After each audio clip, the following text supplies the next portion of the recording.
So we are starting this up. Just gotta send out a few notifications to people.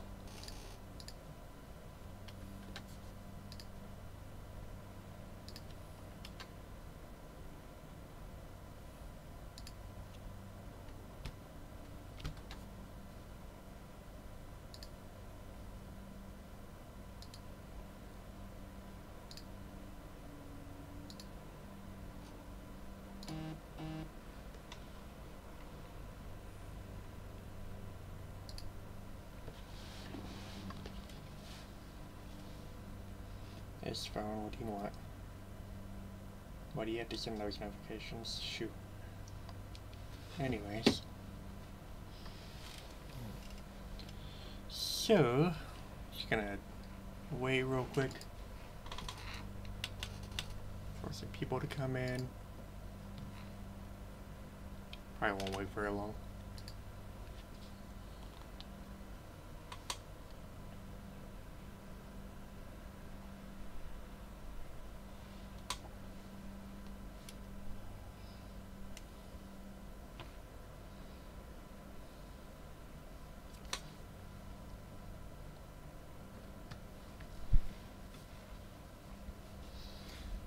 So yeah, this is going to be a Final Fantasy VI event stream, as you can probably tell.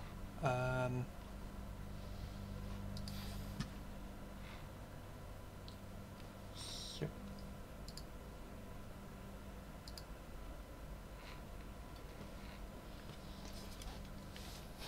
stream, yes, stream.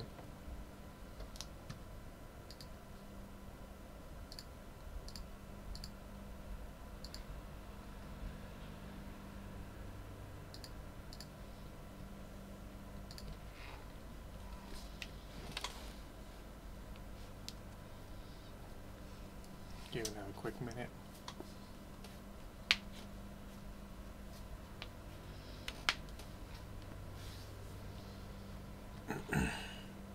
Oh, there's someone in here now.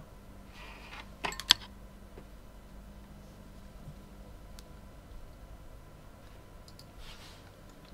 pause the emulator real quick. So, yeah, there's gonna be a Final Fantasy VI stream. Got my water, got my coffee, got some blueberries to snack on. So this is going to be a story run. I'm going to be basically doing 100% for the story, except for the 2 post-game dungeons, the Dragon's Den and the Soul Shrine, since those take ridiculously long and not really relevant for the story at all. So we're going to basically be doing complete story 100%, at least as much as I can, based on memory. I have played this game through 7 times total, from start to finish. And yeah, it's probably my most known Final Fantasy game in the entire series. And this is going to be on emulator, so as you will be able to see, I can fast forward and whatnot. And basically, if anyone is wondering too, yes, I do have the legitimate copy of the game, so no piracy. And basically I'm going to be doing just some fast forwarding for certain things, like if I need to grind or anything, and just whenever it's appropriate.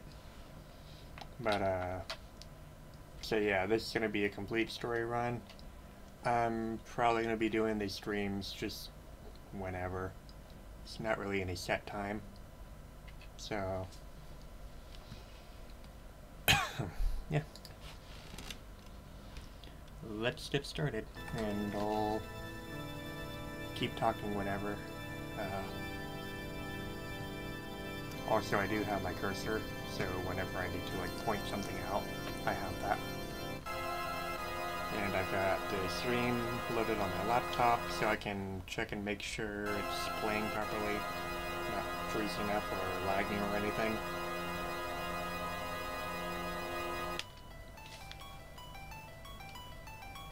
So, here we go.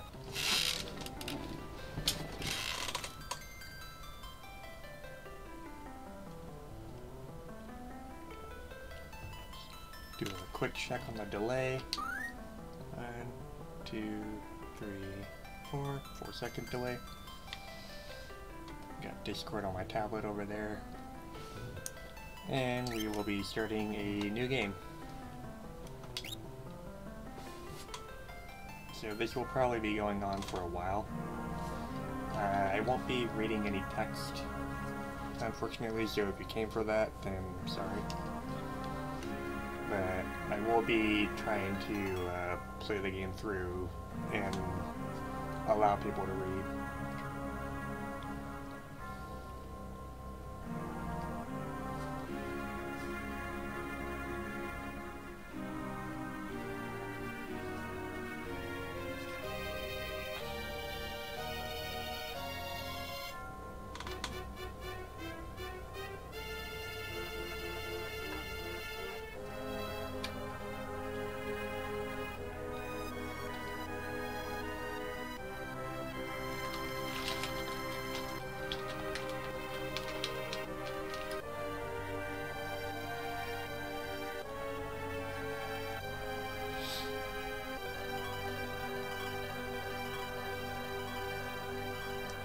This is a stream.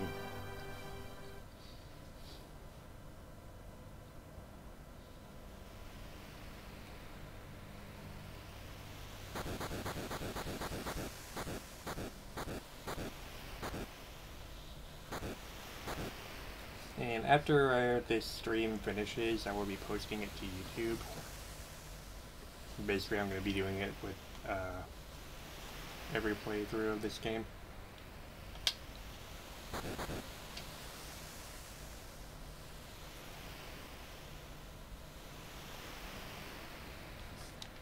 Text basically auto scrolls here, so I don't have to do anything right now.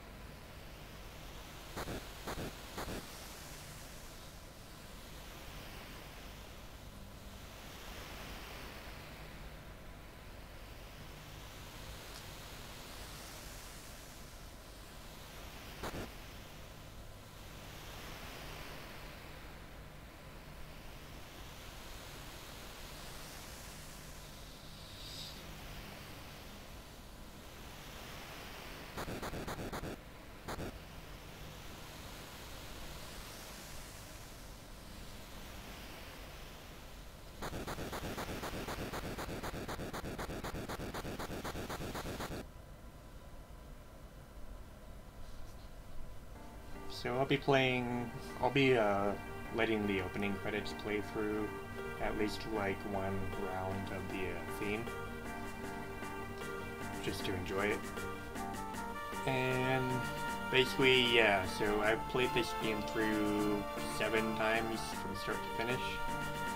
So I'll be trying to explain things whenever I'll be trying to explain things whenever I feel it's necessary, like if the game hasn't explained things enough on its own. There have been interviews with like the developers and whatnot. Of course, everyone's favorite developer, Tetsuya Nomura.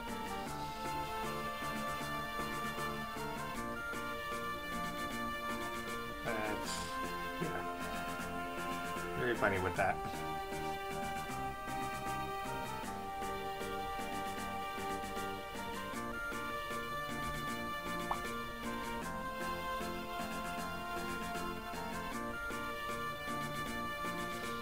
So yeah, there have been interviews with developers explaining like certain things that weren't properly explained in the game. Obviously, this is a remake, well not really a remake, but like a remaster of the Super Nintendo version made on Game Boy Advance. And so the dialogue has been updated to be more proper with the translations and everything. If anyone knows about Final Fantasy translations and the original games, the freaking Scorpion Sentinel boss battle on Final Fantasy VII, telling you to attack with the tail up. But this game is a lot better than the original with the updated dialogue and everything. Explains things better. So, here we go.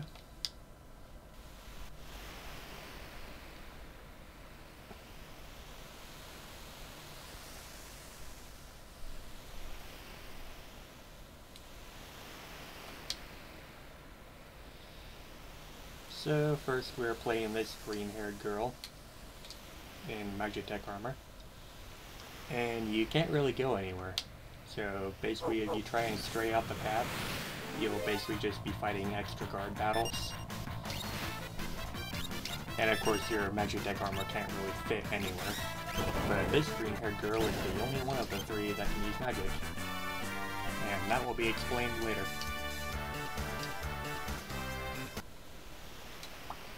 So yeah, you can't really fit anywhere with your Magitech armor, as you'd be able to normally fit here as just a person. So you basically are led to go straight up. The game sort of explains itself.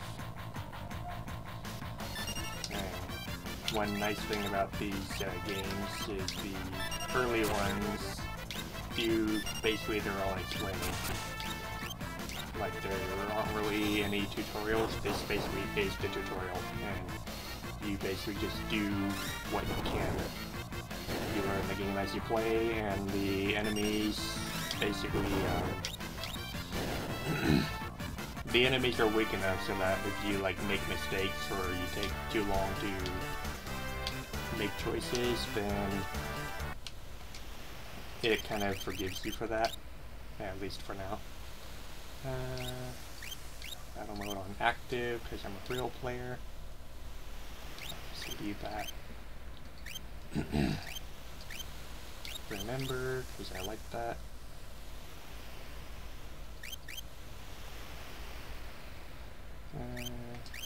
Equip optimize.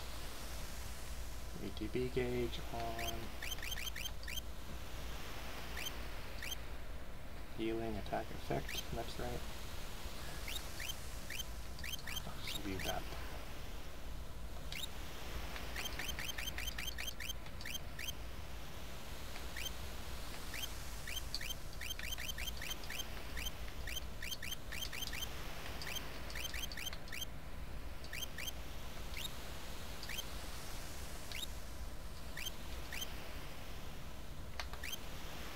We just have black windows for this.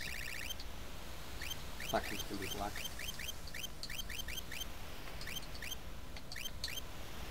Just like that.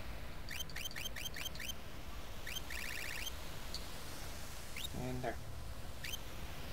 So, let's go play the game.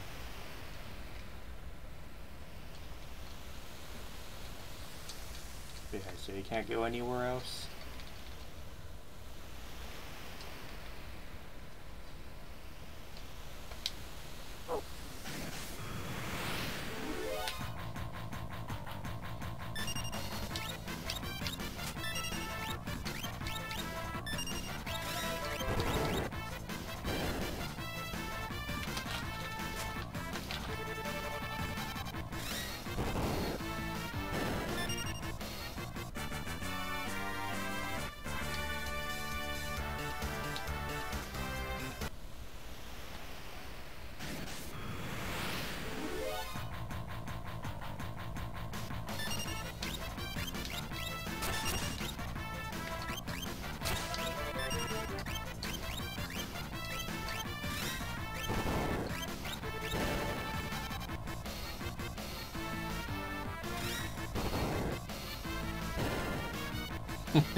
Oh yeah, 100% rip-off of 7, even though it came before. And of course, the infamous Biggs and Wedge that's in literally every Final Fantasy game, totally ripped off from Star Wars, not 100%.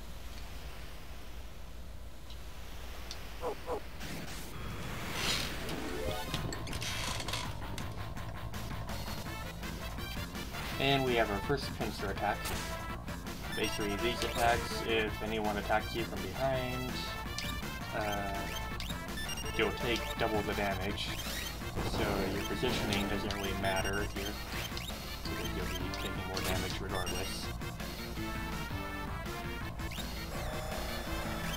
Do a quick healing on the gigs, or if not, just finish the battle. And speaking of which, I should probably change the positions to the back because they are using magical attacks. So their positioning doesn't really matter. For their attacks, they do the same damage either way, but they take half damage when they're in the back row. If they were doing physical attacks, then they would want to be in the front row because they'd be doing the most damage, but they would also be taking the most damage.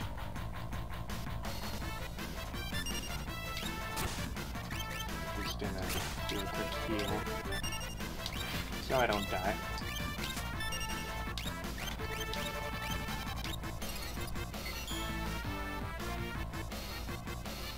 Because I've been talking a lot, and so I've been taking a lot of damage.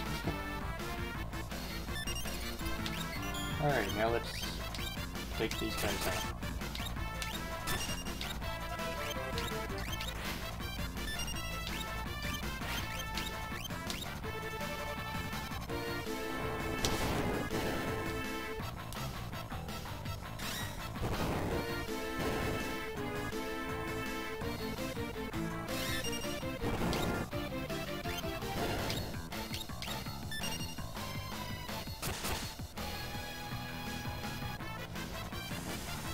This ability right here is basically the Magitech version of a spell that you can get later in the game, called Banish, and that's going to be like one of the very, very late game spells that you get, so we won't be seeing it for a while, but it basically removes one enemy off the field. It doesn't count as killing that enemy, so whatever items they might have or whatever, you won't get for taking them off the field. It basically just removes them from the play and that's it. It's as if they were never there. So you want to be careful when using Banish for the Banisher Magitech ability, because you don't get anything for taking them out like that. Strange Light Field Spear, do you want to learn how to save points? Nope. I already know. So basically you step on these little lights and then you open the menu. I soloed out my team on my other saves so I don't spoil things, but we're basically going to be doing this here. Second save file. I have to change my window color real quick.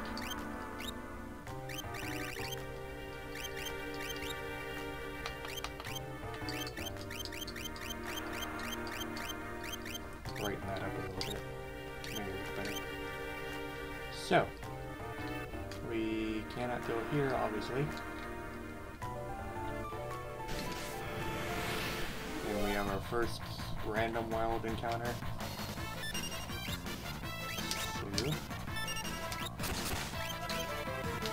So, let me do Confuser real quick, just to show what that's like. Because we will not be in this armor for much longer.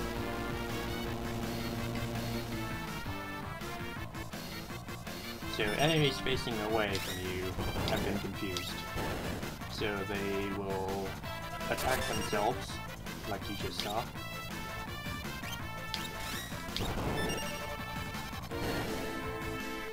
And when they attack themselves, they become unconfused, and basically any physical attack will unconfuse enemies or you, and you'll know when you're confused because they'll be spinning around.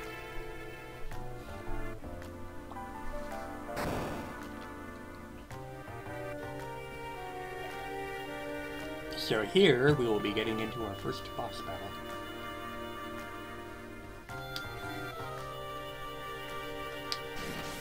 And in the original game, this thing, the Merc, was called Welk.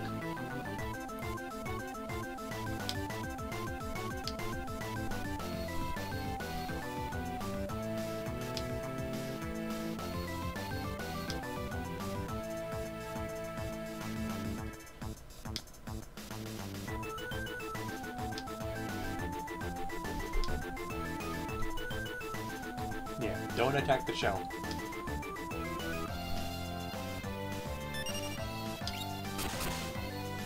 So basically you will want to do 3 attacks and then stop attacking.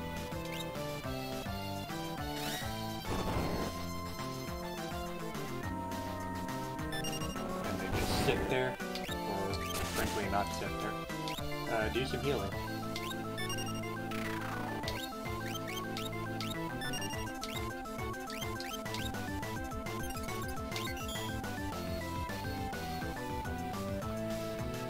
So if you were to attack the shell, in fact I think I will, just to show what happens.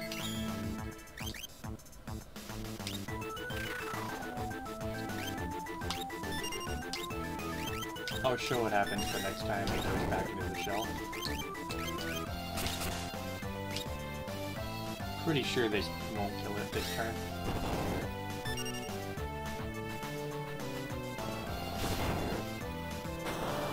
Or it did. But if you attacked the shell, then it will do a Gigavolt, which does very powerful lightning damage on one of your team members, and will most likely kill it. Being serious for a second, this game is 100% S tier in Final Fantasy main games list, right? Yes, it is. This is, in my opinion, the best Final Fantasy game in the series.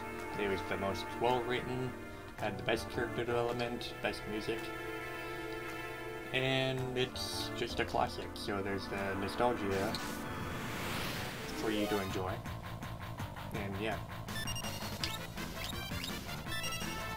I played this game for the first time when I was like maybe 6 years old, and back then it was difficult as hell to beat because I was a dumb kid, and it was on the Super Nintendo, so of course there were some glitches and whatnot.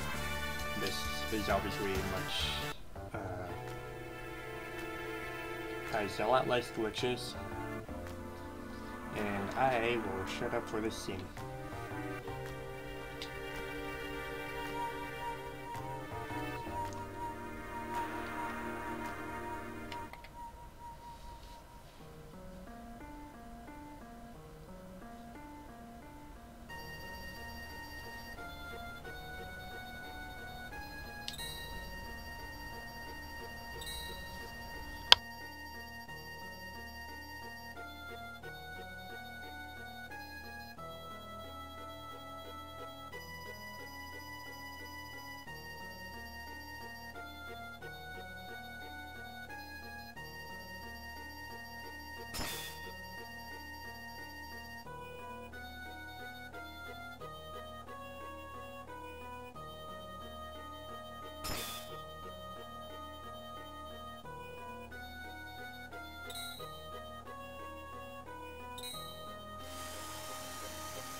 So yeah, that Frozen Esper just took out both Biggs and Wedge, our favorite Star Wars characters.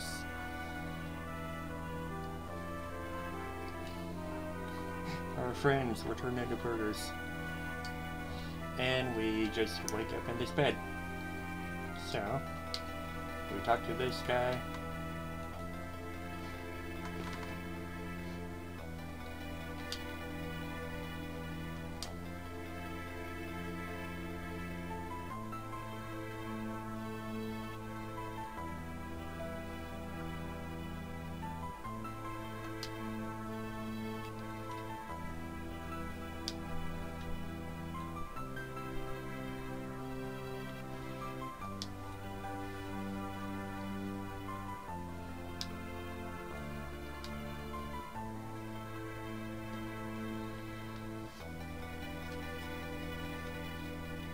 Mysterious young woman born with the gift of magic and enslaved by the Gestalian Empire.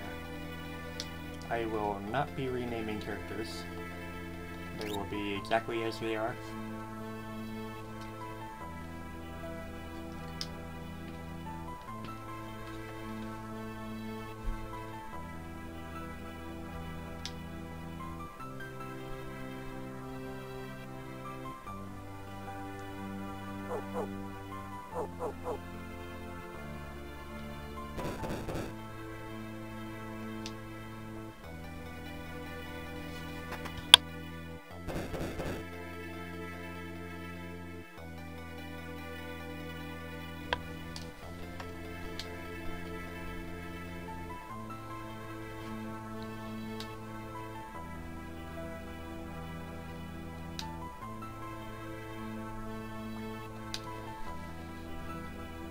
So yeah, basically the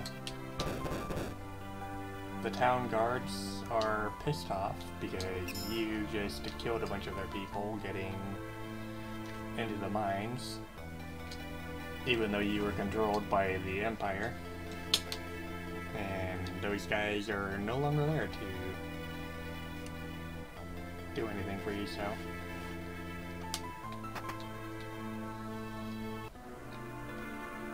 Terra, having just broken free from her control, the slave crown removed from her, has no idea what's going on. So basically we have to flee into the mines and try and get out of the city. All by yourself, with no support whatsoever.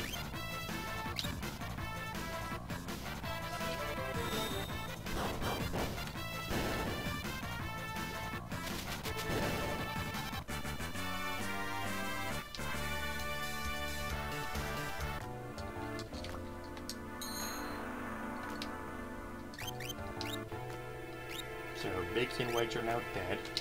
It's just me, just Terra.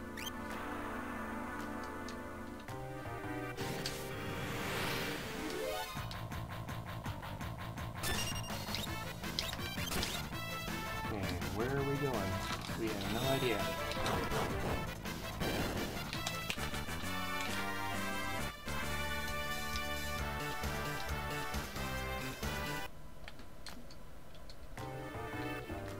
So we have the first chest up here. You can either go for it and risk fighting a bunch of other enemies, or you can leave it and not get the item. I prefer to go for it because I'm kind of a completionist. And any items you can get are good items. Phoenix down. That revives a character that's been taken out. Of course, since we only have one character right now, Phoenix down isn't going to matter because once all of our characters in battle are taken out, you lose.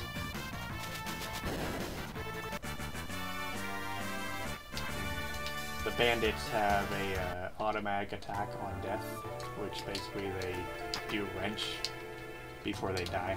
So that's why you see that happening. So this little bit is kind of suspicious, isn't it? Little crevice in the wall. Wonder what that's for.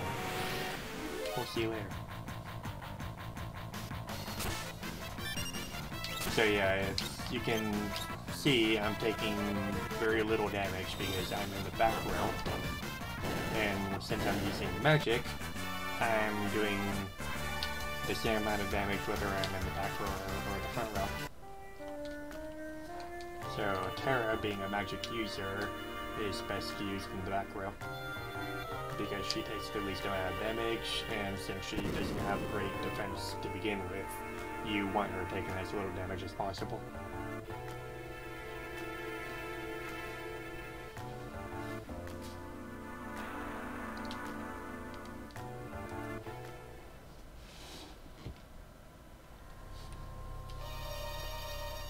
Here, Terra has a little memory when she passes out.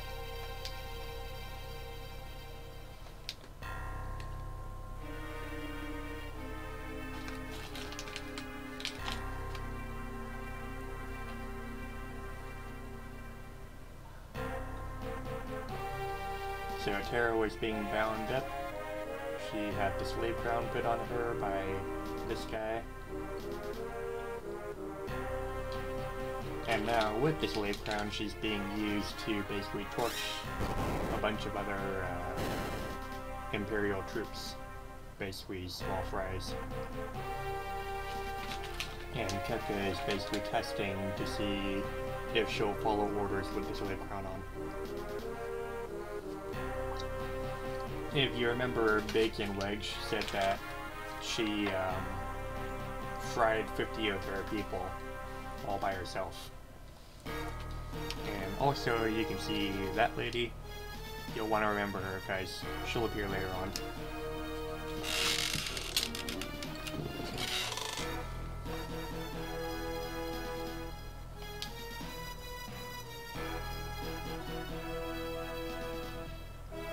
time has come for us to claim a rightful dominion over the world. Nothing shall stand on our way. Hurrah! Long live Emperor Gaston!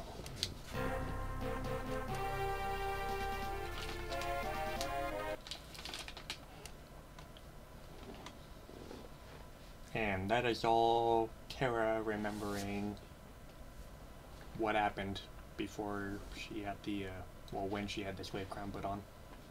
Her memories are starting to come back to her. And that's going to be a pretty big focus throughout this game, is her remembering who she is and then learning to live with it.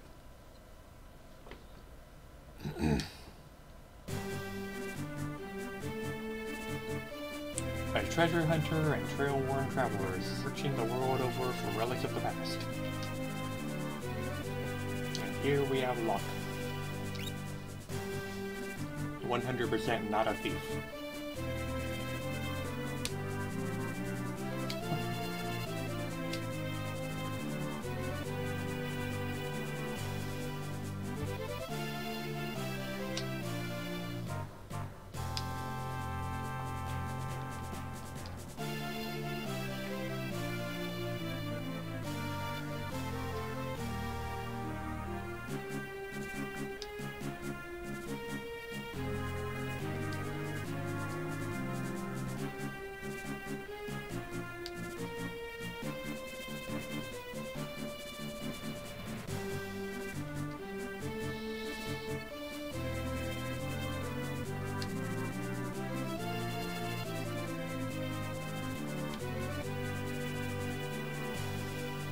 So here we have Luck coming to our rescue, came into the mines after us and went down the hole that we fell through, and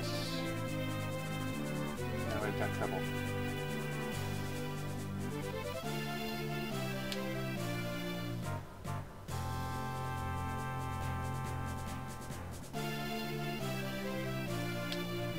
Because the city guard is dead set on capturing Terra by all costs.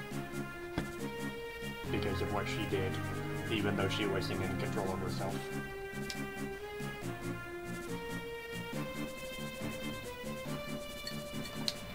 Good ball.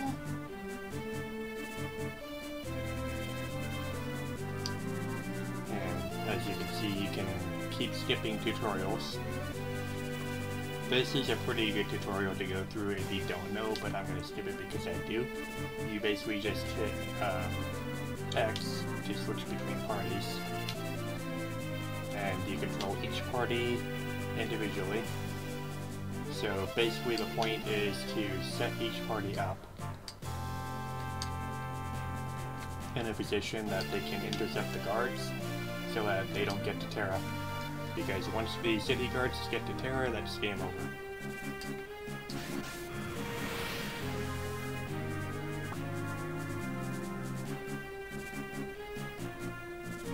Mog. That name. If anyone's played Pokemon Sun and Moon, they would remember what Cosmog is. How times change.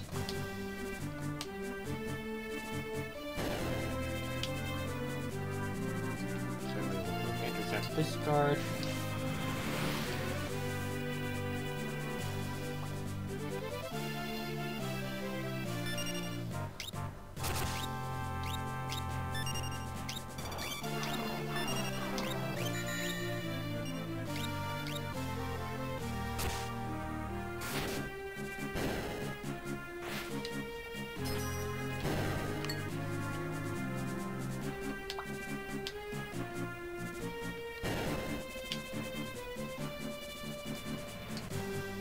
So this party is one that I'm going to want to pay attention to, because this one has Mog, which is the strongest Moogle out of all of these characters. And he also has a very special weapon that I'm going to want later on.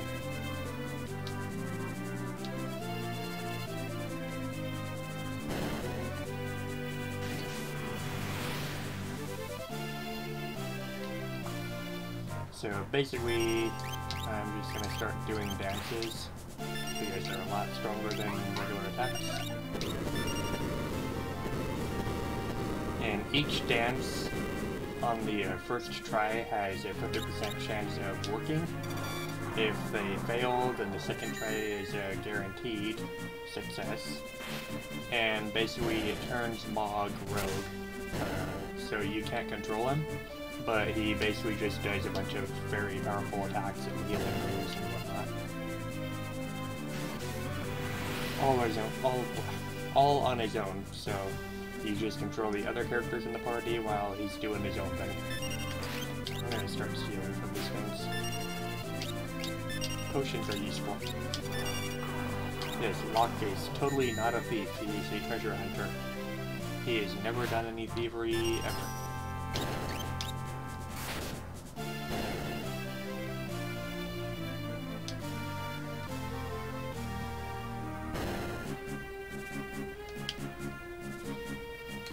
Alright. I'm gonna send the other group here.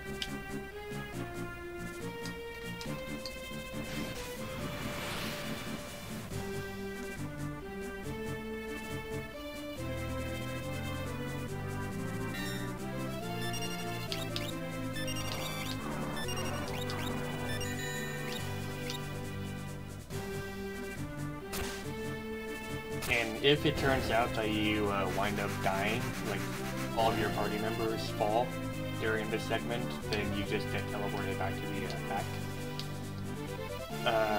You only game over if they wind up getting to Terra. So I have beaten all the enemies, and now it's basically guaranteed that I can't lose this. So I basically just have to go down and beat the boss. But first, I am going to unequip Mog and take his Mythos Spear, remove all of them, because they will be useful later on.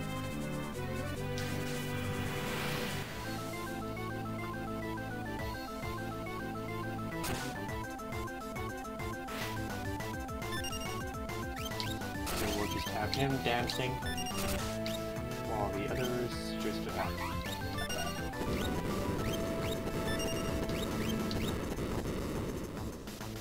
And Mog doesn't really need his Mental Spear or Mental Shield, so they're good things to just have.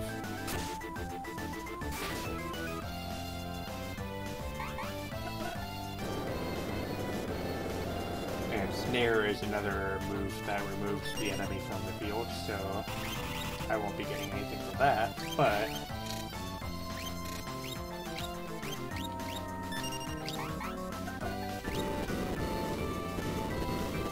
getting the Micro Spear from Mog is going to be worth it in the end anyways. And what Mog will is using the Boomerang. Can be used from the back row and do the same amount of damage too. It's a long-range weapon. So you can be in the back row and gain the benefits of being in the back row, taking less damage, but your attacks will do the same amount of damage because you have a long-range weapon.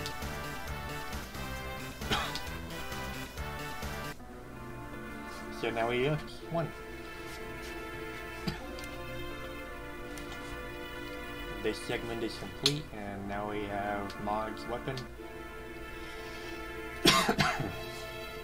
And we just run away.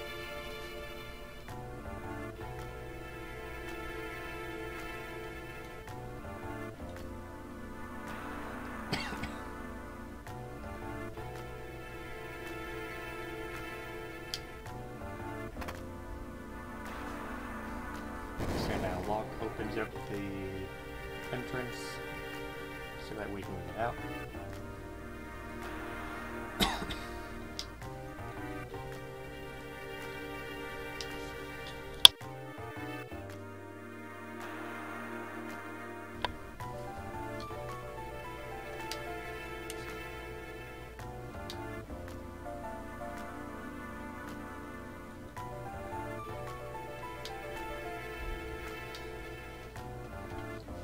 Yep, we have amnesia. That's kind of a side effect of having the slave crown on us.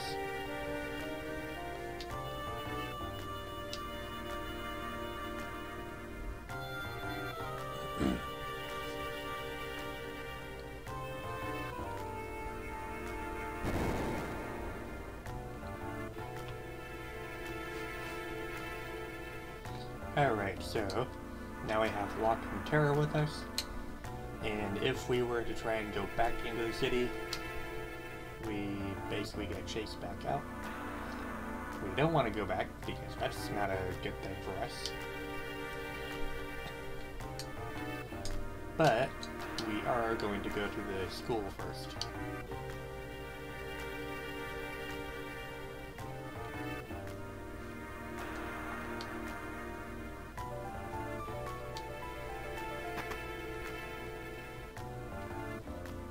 So, here we have a healing spring. Basically just recovers our health, hit points, and magic points. And we basically have these healing springs in like various different caves. You just click on them and they heal you. And simple as that.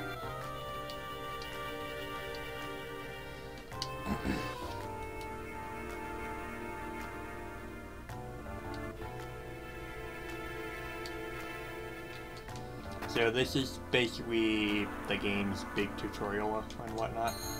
We have a save point here. This guy talks about what it does, which we already know what it does. So we'll just skip all this. Save real quick.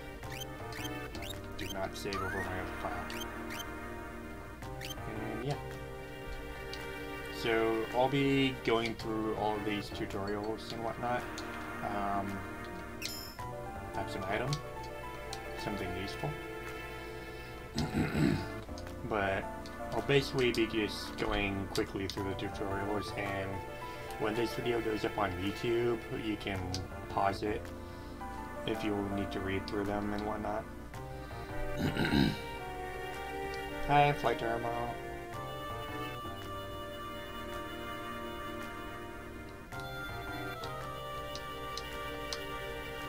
So yeah, you can just pause the video on YouTube when it goes up if you need to read through any of this. I'll just be making a quick run through them, because I already know everything here. Monster in a box.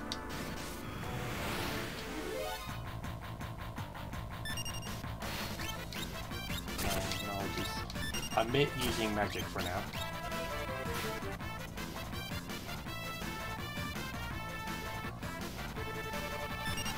Because if you use magic later on, then you'll get a special little cutscene.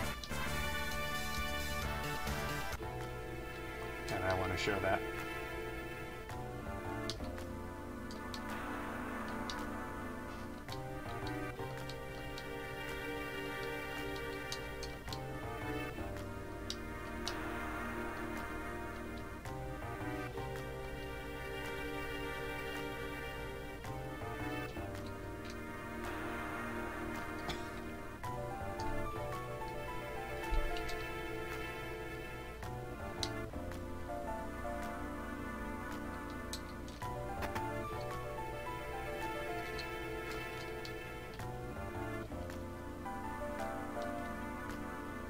As you can see, we glow different colors. I probably should have stood in the open so you can see the colors better, but here,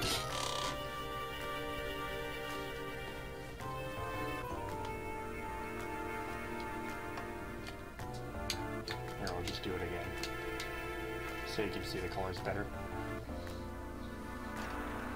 We have yellow, protect, green, shell, red, haste, white, slow, pink, stop.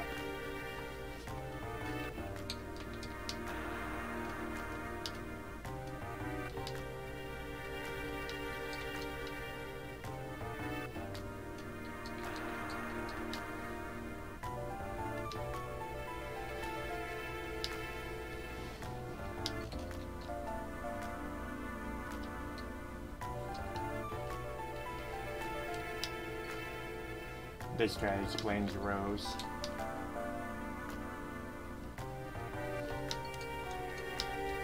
No items there. There's an item here, sleeping bag. Sleeping bags are nice because they can be used in the overworld and in save points to basically fully heal a character.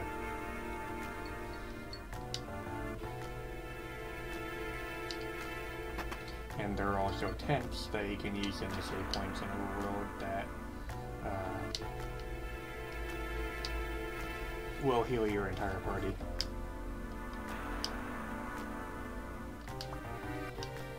And the same thing can be done in towns and cities where you can go to inns for a certain price. And you can sleep in them for a day and they'll do the same thing for your entire party.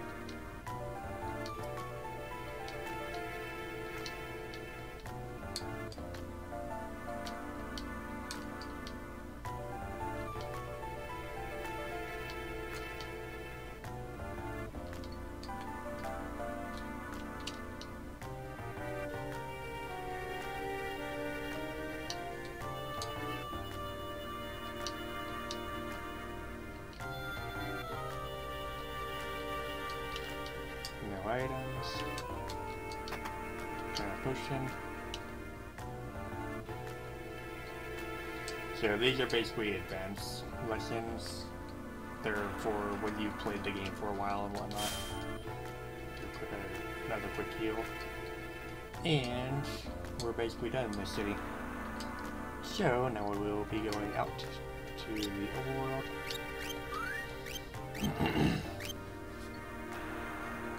And there's nothing over there to go to, so we basically just go south.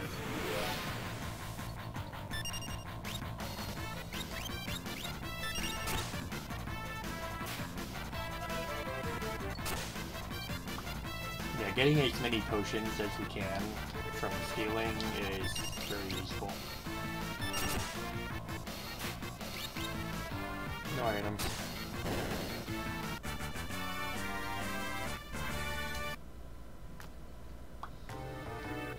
So if you noticed, I was holding B to run in the city and the mines. You can't run in the overworld, so you basically just go as fast as you go. And you can't really control that. Got another potion. I'm just gonna do another quick speed up.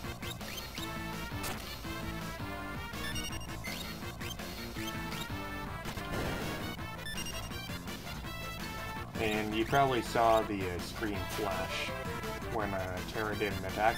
That's a critical hit, and that does double the damage.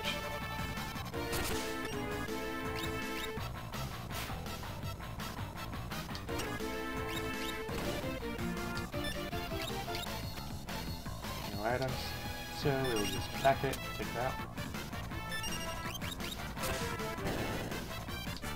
There we go.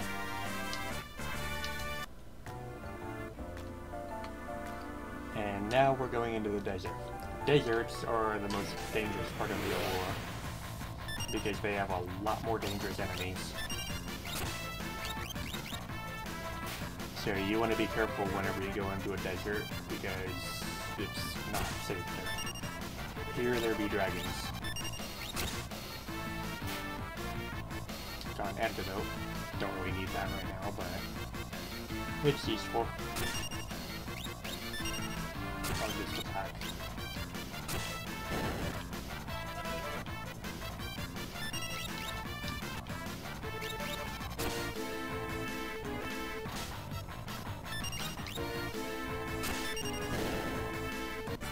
And there we go. Terra gained a level, Terra learned Poisana. Poisana is basically the same as using an antidote, except it just uses magic points.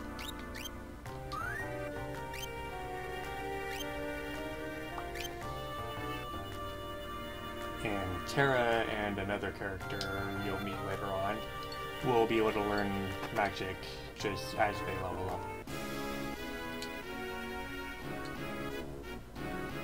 So if we try and explore the castle, we can't really go anywhere else for right now.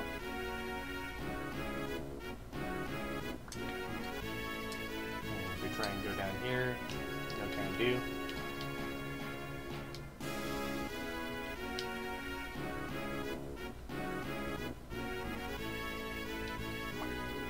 So that's a little sneak peek of what will be coming later.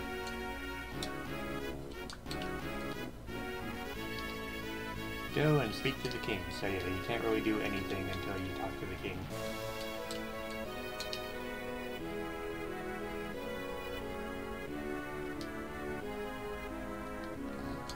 It's top secret. So, I'm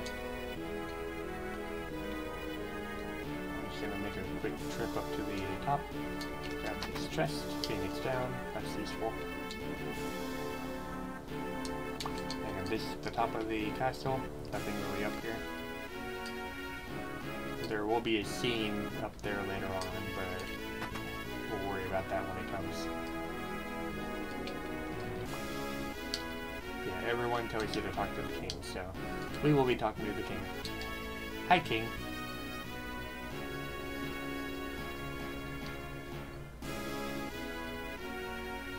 And this king is checking this 18-year-old lady out. I think he's like 25.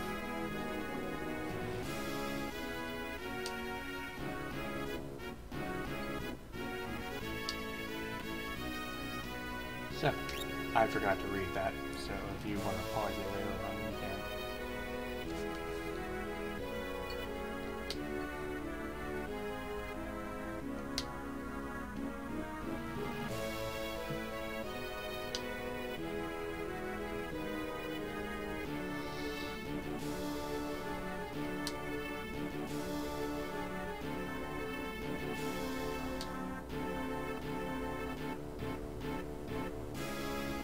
Is it because of my abilities?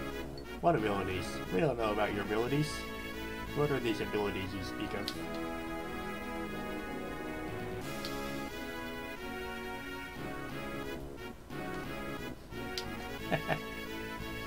He has no idea what her abilities are. He'll learn though. Poor Edgar.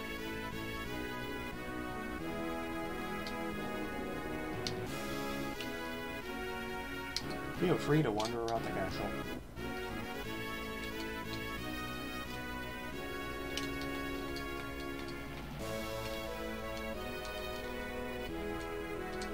So, there isn't really too much to do other than just like talk to people.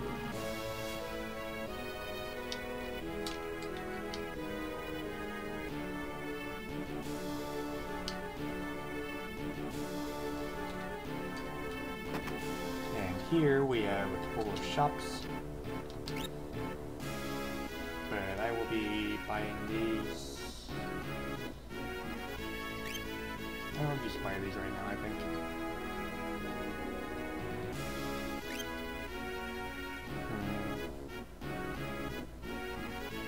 I'll just buy the Bio Blaster.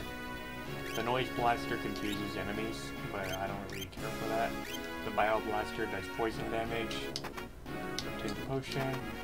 Sorry, buddy, I'm robbing your shop. Later.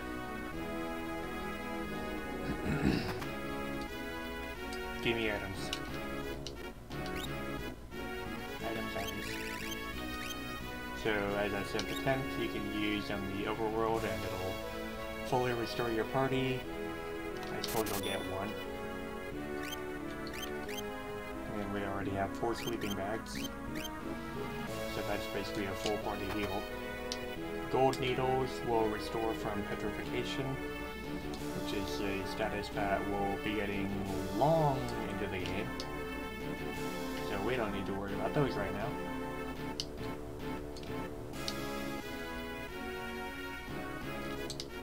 What's up, buddy?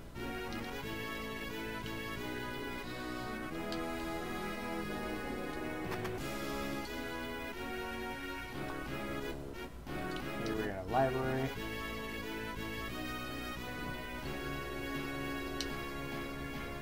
And unlike Pokemon games, the bookshelves don't really do anything. You can't read any of the books, so that's a shame, but this is a pretty early game, pretty old. You still gotta give it some credit.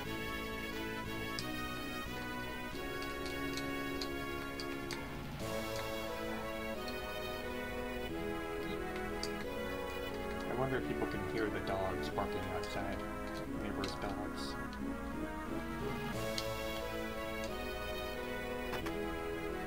So that guy was riding a chocobo. Something that we'll be able to ride pretty soon.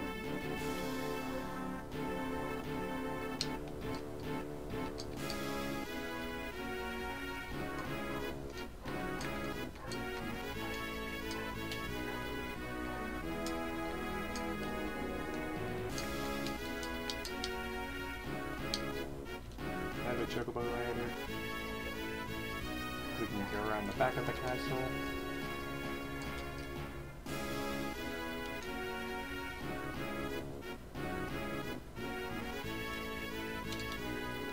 Yeah, they basically just say all the same things.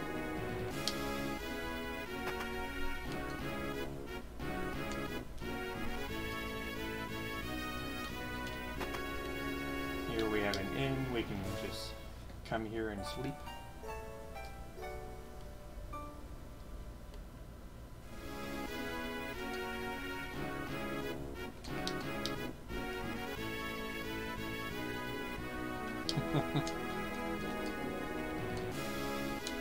Yeah, Edgar is a player.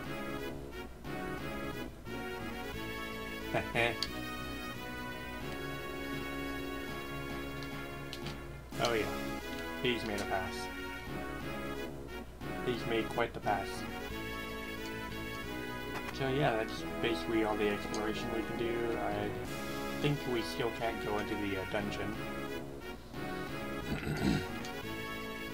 That's still pretty well guarded. Oh, we can.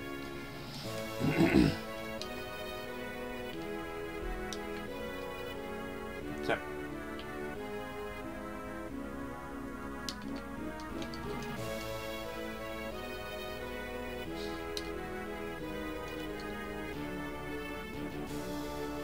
Come on.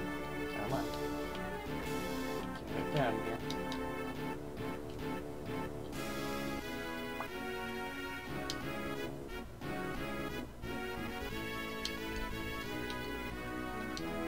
Hey buddy, get down here.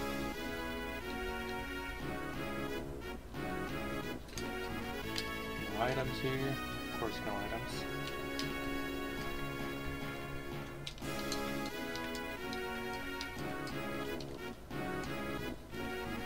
So,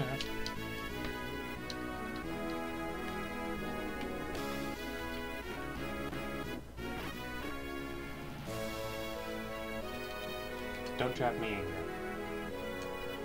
Alright, so now we're going to continue the story. We will be going down here.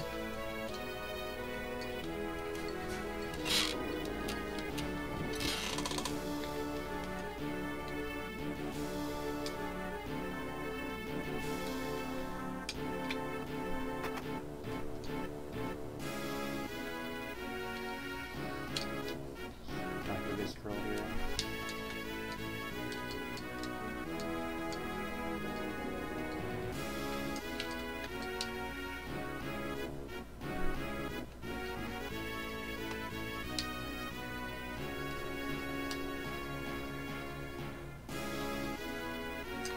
And now we talk to this lady.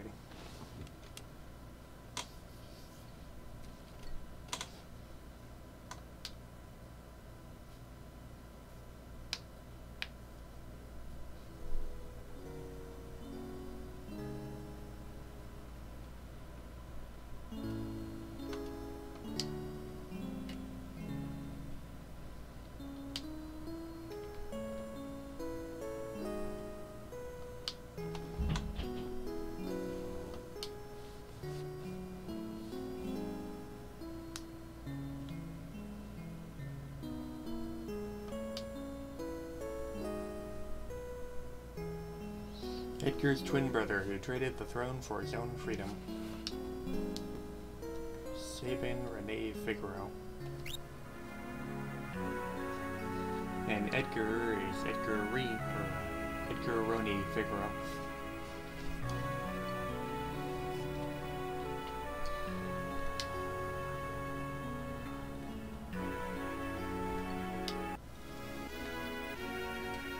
And here is Edgar's own personal bed.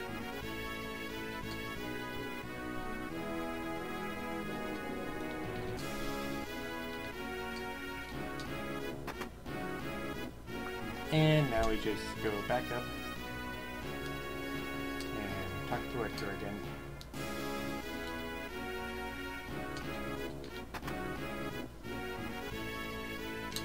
So yeah, as you can see, hold B to run.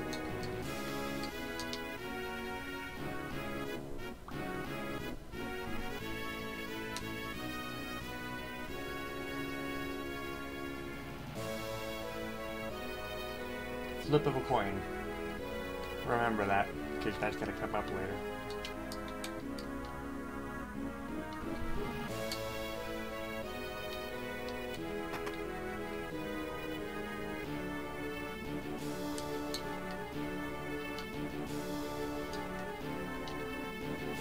Yep, Edgar.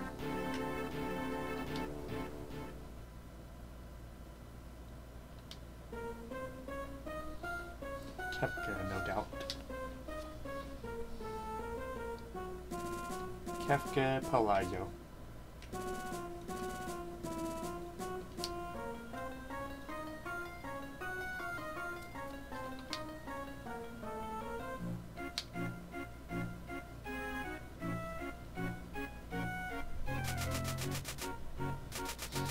There's sand on my boots.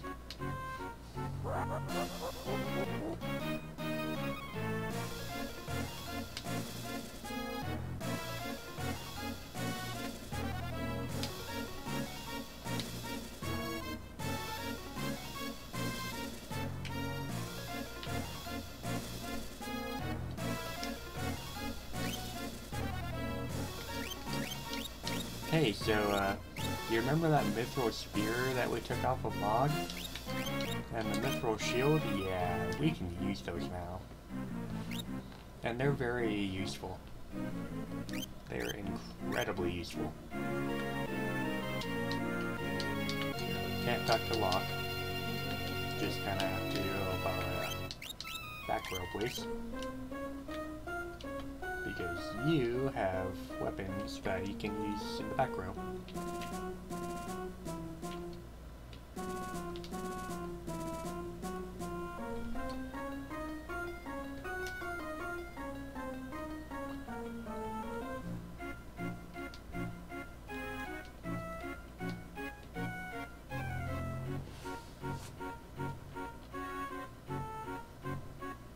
A girl of no importance.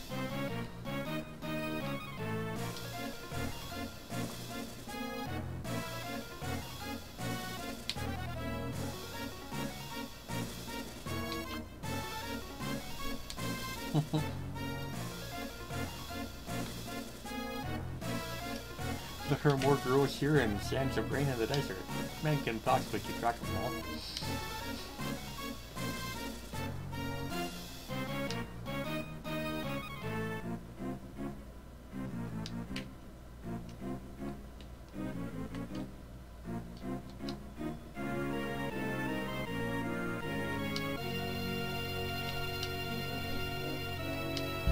Yeah, Figaro had an alliance with the Empire.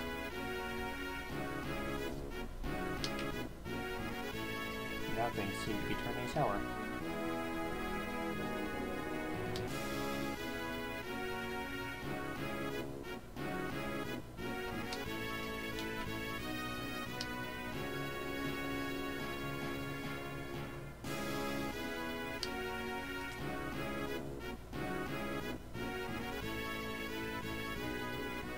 So now I basically just follow Locke down.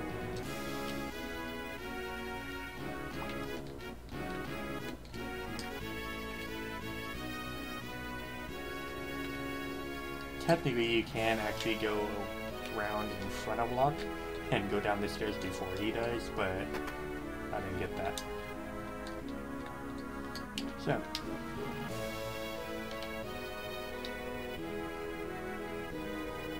Is it true you're a thief?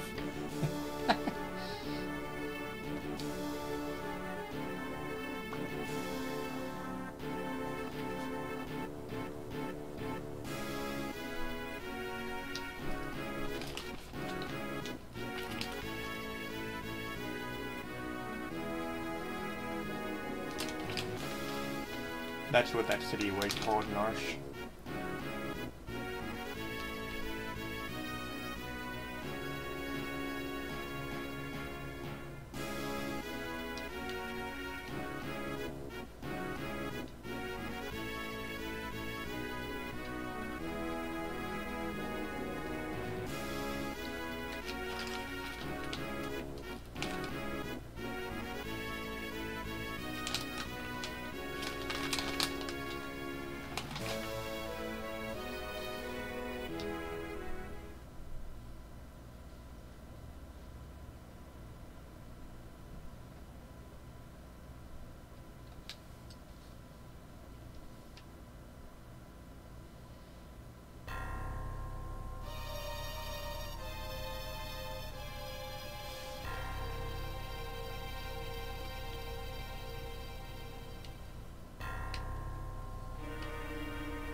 What in the...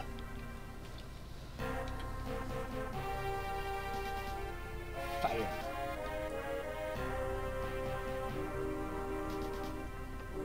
Fire, fire.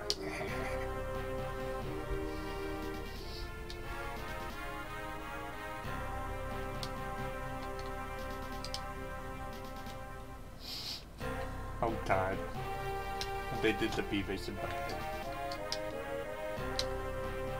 Fucking hell.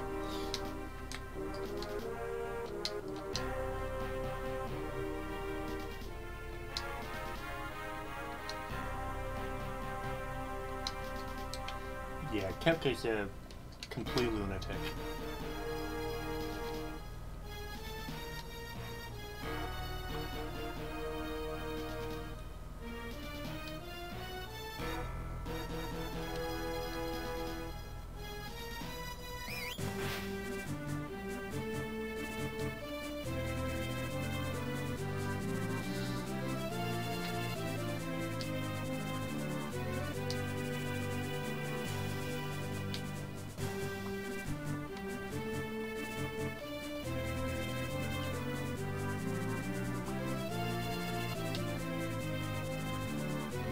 Sink her into the sand.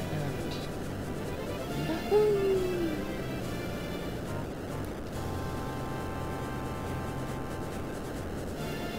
Figaro Castle dive mode engaged.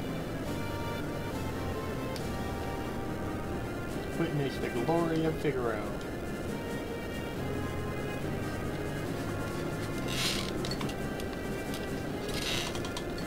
And submerged under the sand, the fire goes out.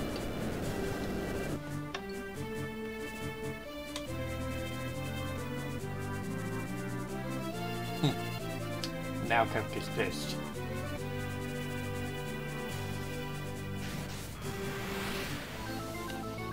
So, here we go.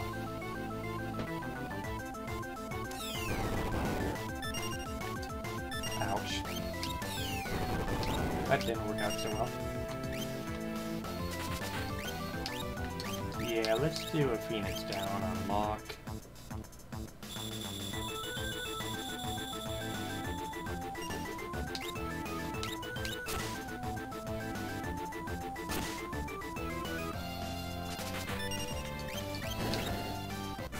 Okay.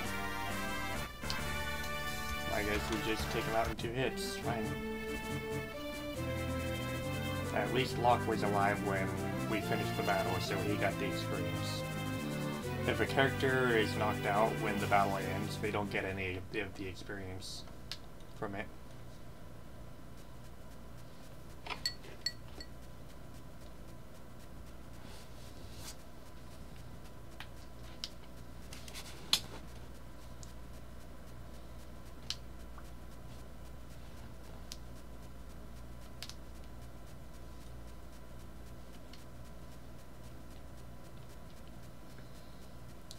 I was going to try and use a spell during that battle,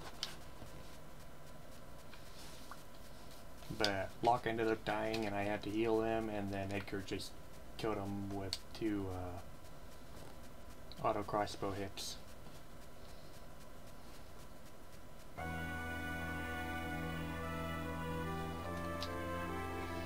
So that sort of breaks the sequence, but I'm going to use the spell in the next battle and we'll get to see it then.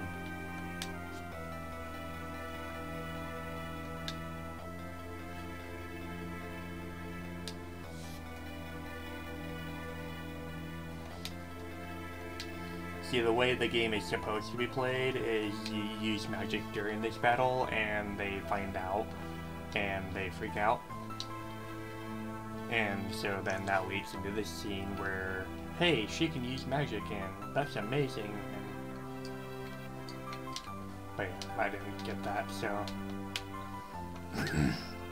I'm just gonna have to do it in the next battle and it'll have a less impact, but whatever.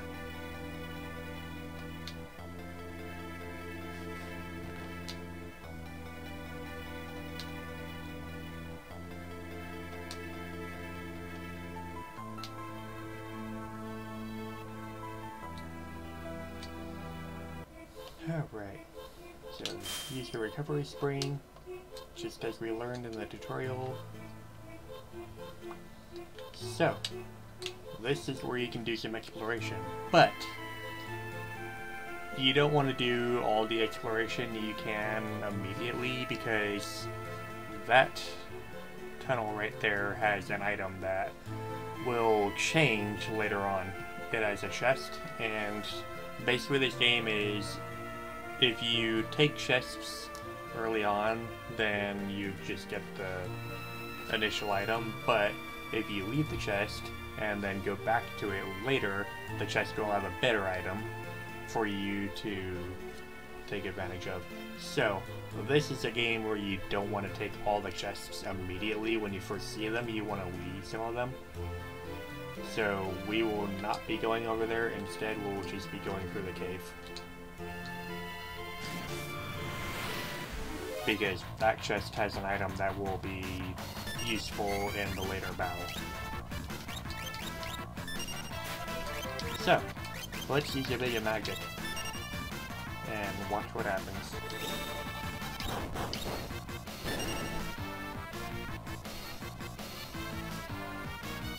What's the matter, Edgar? What made you jump like that all of a sudden? Did you see what I saw? You did, right? Right? Yeah, this kid's really something, huh? Really something? That was magic! Magic!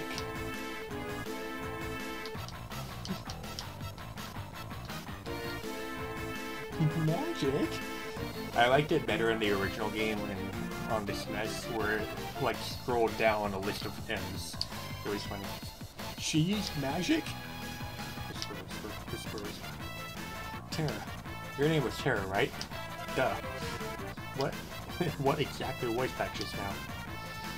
I'm sorry, No, we should be apologizing. I didn't need to make such a big deal out of it. Nor did I, it just surprised me. I mean, I've never actually seen magic before. What did you... It doesn't matter, does it, Edgar? Tara can use magic, and we can't. That's all there is to it. The fact is, her magic could really help us right now. Thank you, Locke. Thank you, Edgar. And that bee's just up there, sitting there, watching us be surprised. Alright. Time to kill things.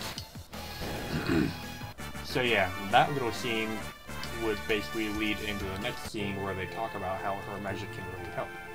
But since I had to heal Locke, I didn't really get that scene, so... Sequence breaking, whatever.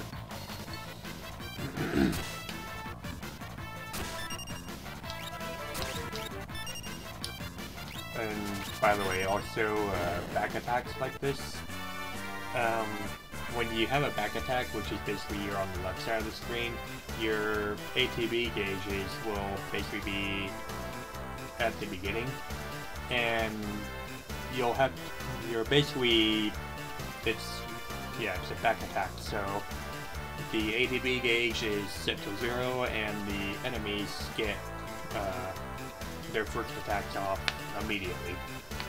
Also, being in a back attack is your positions are switched, so if you were in the back row, you're now in the front row on this side, and if you're in the front row, you're on the back row on this side. So you have to kind of be careful with your positioning, because certain enemy encounters will really screw that up. So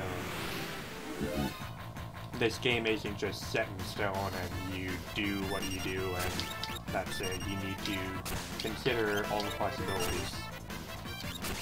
And that's one of the many things that makes this game such a great game. And pincer attacks are, your position doesn't matter. So you'll be taking max damage no matter what position you're in. And depending on which direction you're facing, which is, if you get attacked, you take, if you get attacked and you're facing the other direction, you take double damage and then you face towards that direction. So pincer attacks are really ugly, especially early on, because you don't have the stats to deal with them.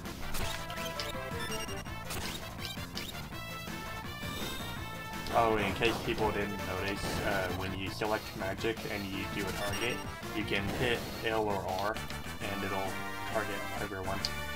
Some spells can't be targeted against everyone, some spells can. All the elemental spells can be targeted to everyone. Some later spells like Flare can only hit one target, and some spells just automatically hit all targets, like Ultima. So, as you see, I hit L or R and I target all of them. Of course, Edgar just took them all out anyways. The auto crossbow is really a broken weapon, especially early on. And it gets even stronger as you level up, for some reason. I guess Edgar just presses the trigger harder and launches them harder. I don't know how that works. Logic. JRPGs like it.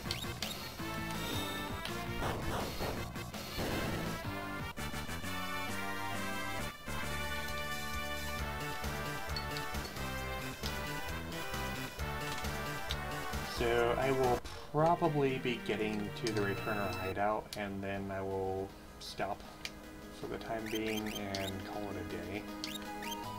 So we still got a ways to go before I get there.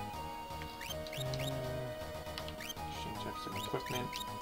Give you the bucklers, since Edgar has a mithril shield now. Give you the mithril sword, since Edgar has the mithril spear. Yeah, this is why I took the mithril equipment off of Mog, so I can give them to Edgar. Because it frees up a lot of space for the rest of us to get stuff.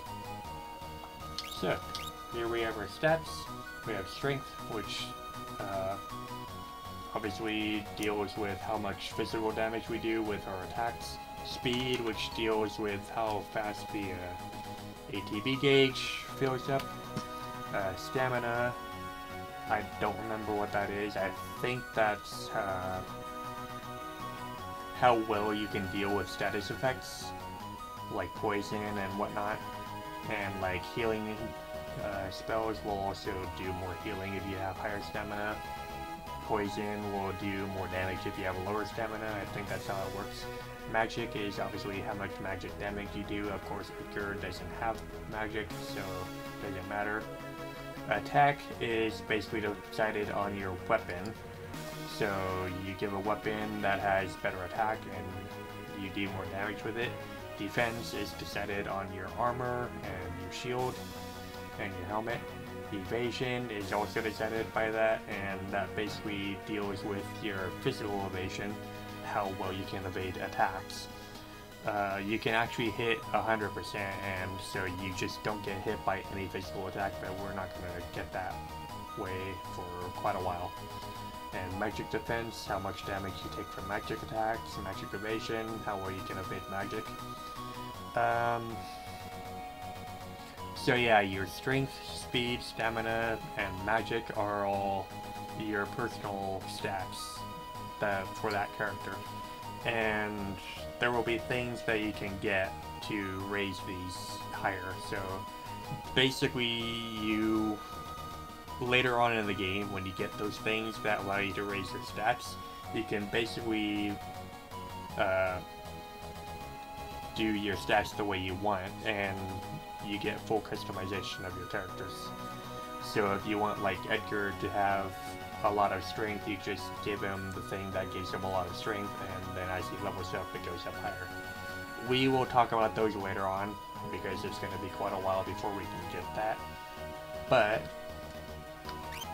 yeah, we have our equipment, and we have 2 relic slots and an Esper, which we'll be talking about later. And then we have Locke, and we have his current experience, and for the next level, we have his hit points and his level.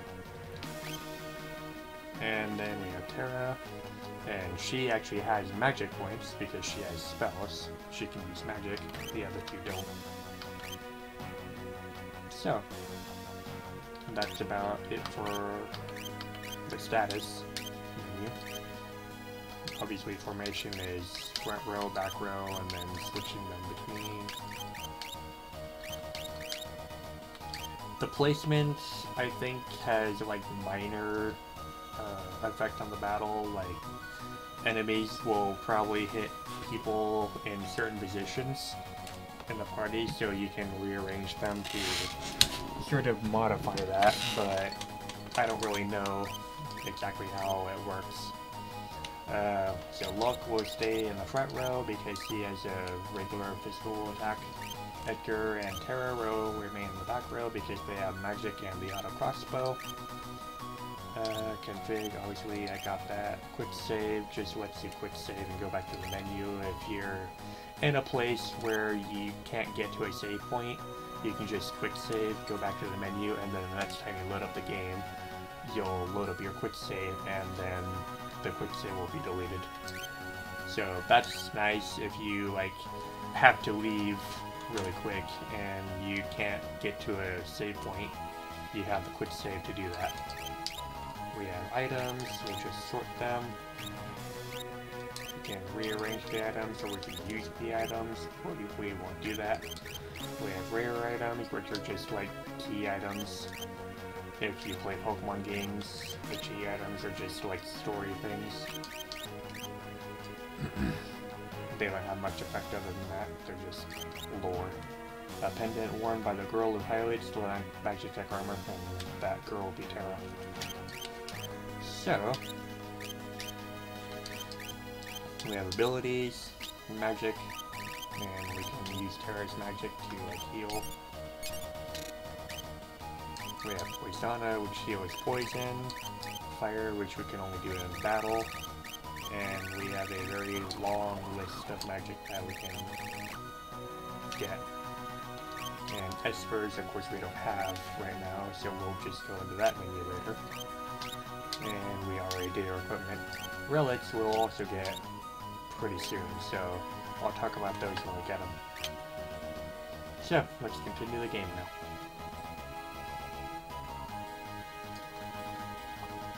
And first we will be going up here because there's a little story thing.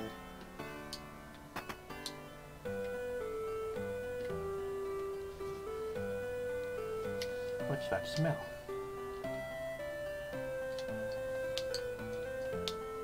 These dishes. They're just like the ones he always used. We can sleep here. So that just heals our hit points and magic points and status and everything. It's basically a free in. This tea, it was his favorite. Got a potion, yay. any of the beds that you go into will heal you. So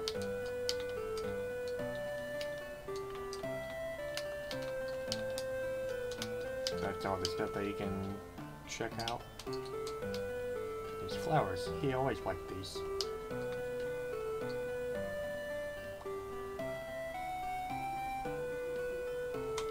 Could Sabin be living here? Move the cursor. Hey. Do you happen to know where I can find the man who lives here? Sure do. He left a couple of days ago. Soon as they heard Master Duncan had been killed, headed up the mountains. They say Duncan's son Vargas is missing too. I don't like that one bit.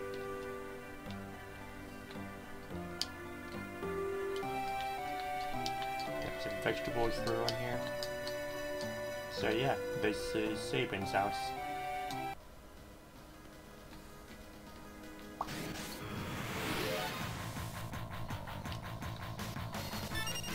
So I won't be doing too much grinding.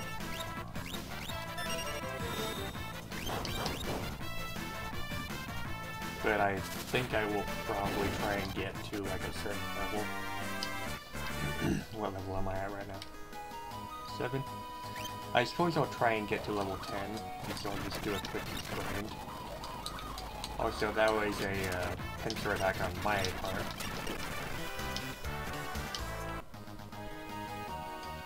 So I basically got them in a pincer attack, and that basically lets me get the initiative on them.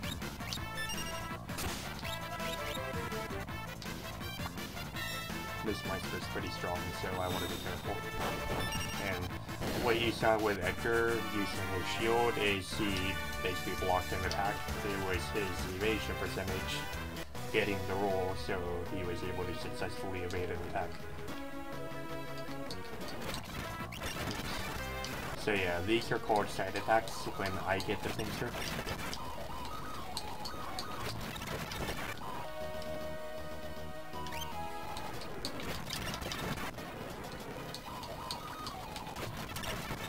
This is the nice thing about fast forward on emulators, is I can just do a lot of grinding in a short amount of time.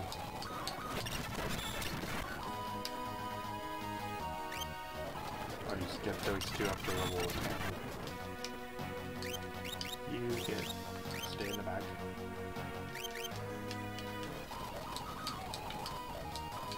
Oh yeah, that's something I'm gonna show you too real quick. You can press right and defend, and that'll basically take half the damage that you would have in a turn, or you can click row and that'll change your row, so you can switch between back and front row. You can also go to your items and press up, and you'll be able to change out your equipment, like change the spear with the dagger and whatnot. So you can change equipment mid-battle, and that's pretty useful for like certain things. I'm not going to be doing that right now because I've got the equipment that I need. Also, since I'm on active battle mode, when I'm in the menus, the enemy's ATB will just continue to charge, so they can attack me while I'm in menus. If I were set to wait, then while I'm in menus, the enemies can't do anything, so.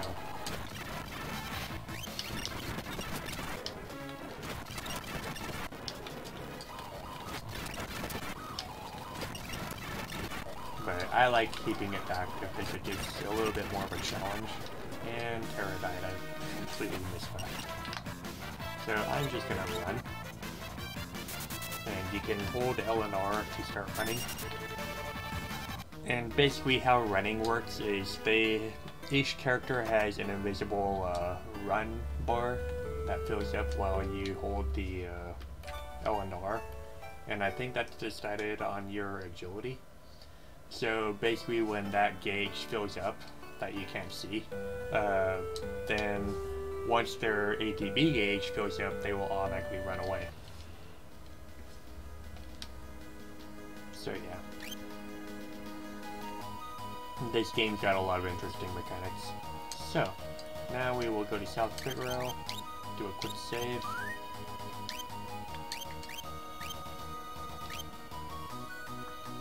As you can see, I spent a lot of time on that other save file. So, here's a character. This is a character. We'll be following him. And you can hear this music. You look just like that student of Duncan's. That man at the counter's got a nasty look about him.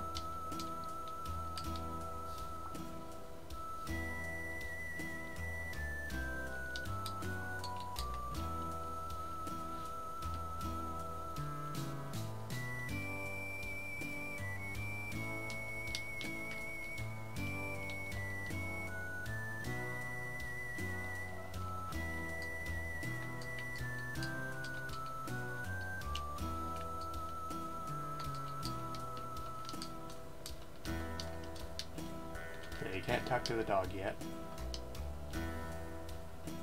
Right, ignore us and maybe we'll just disappear. Back off, Locke. That guy looks familiar. Yeah, that's him, alright.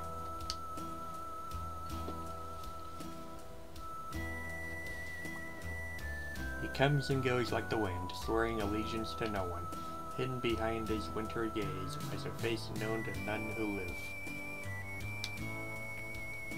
Shadow. And that is all we will know about him for now. That's Shadow. He's an assassin. He'd kill his best friend if for the right price. Guess you better steer clear of him. Leave us. The dog eats strangers. Oh yeah, I'm well aware of that. Hey buddy, you wanna talk? No? Don't wanna talk? Okay.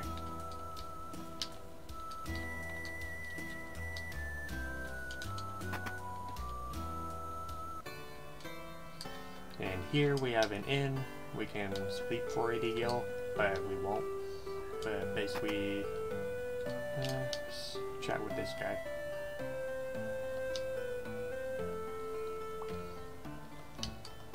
Yep. But yeah, if you pay the 80 gil or whatever it is for the inn because they have different prices, then you'll just basically go in here and sleep in these beds and it'll basically just be a full heal for your party. Pretty simple stuff. Every RPG has something like that. Hey buddy, you gonna show me stuff? So here we talk about relics. These shoes double my walking speed. This make you run into a wall.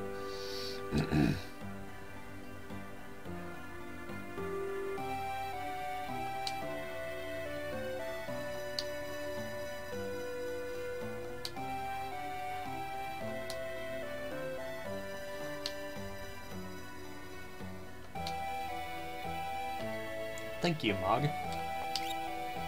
Alright, so we got sprint shoes that we can get, silver spectacles, prevents darkness, which is basically blind. It makes your physical attacks miss. Stars pendant, which prevents poison. Jeweled ring, which prevents petrification, which we don't need to worry about for a long time. And causes the bearer to cover critically wounded allies. Basically, if anyone is injured, has low health, then the person wearing the knight's clothes will block an attack directed at them and take the damage instead. Sprint shoes are pretty useful most of the time. I will just buy one pair of those and equip them. Just give them to Terra. And basically, if you have sprint shoes on any one of your characters, then your walking speed will double. So, I'm not holding B, I have double walking speed, and if I do hold B, then I walk even faster, 4 times speed. Your walking speed still doesn't change on the world map, so despite having sprint shoes, you'll just go the same speed on the world map. sprint shoes are pretty useful when you want to just get through a place really quick. But they're also pretty hard to control. So if you're going too fast, you're gonna have more difficulty controlling exactly where you're going.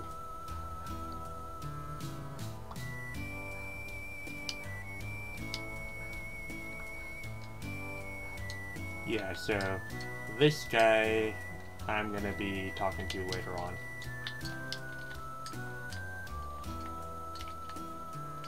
As you saw, it was difficult for me to get through that door.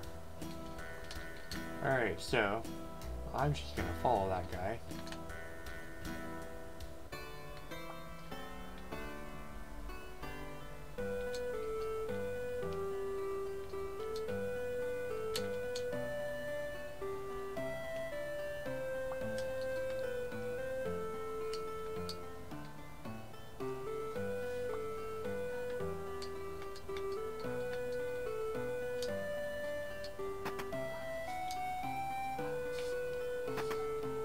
So we followed that guy, we go to this house, and he gives the cider. So at a later point in the story, we will be talking to that guy again and something else will happen. But we won't be doing that right now. We will talk about that later. So we can go down here, see if there are any items.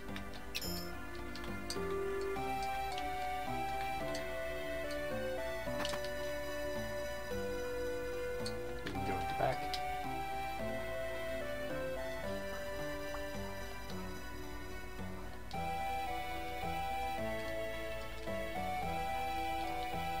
So, something that not a lot of people will know is you can actually go across the river behind this building. I'm not sure if that's a tile error, but yeah, you can go across the river there.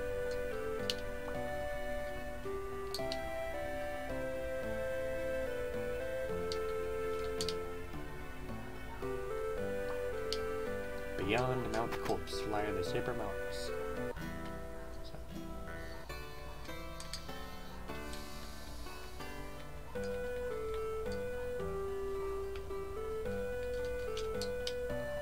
This ship ain't going nowhere. Isn't going nowhere.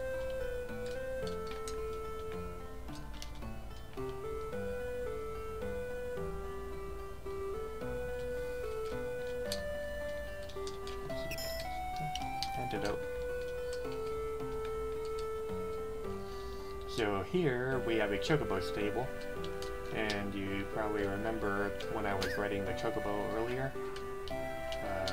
Basically had the world map and like a third-person view and whatnot. You can pay to ride a chocobo, but I'm not going to bother doing it. But yeah, you basically just can ride a chocobo in the world map until you dismount it.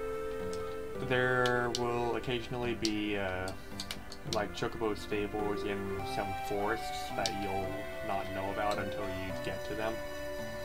So like if you see a pretty big forest on the world map, then there's a good chance that there's a chocobo stable in the middle of it.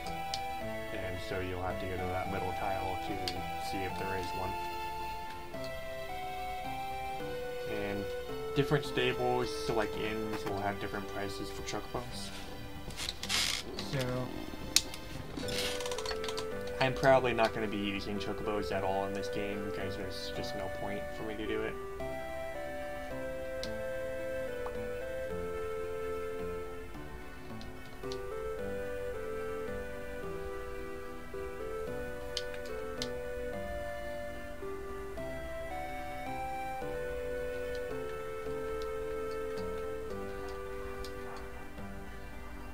Here, we have places to go downstairs.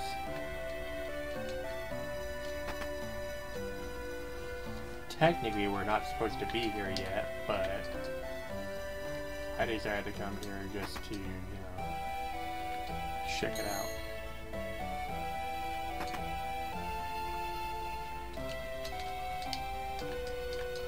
Nab all these items here. Lots of money. Empty. 1,500.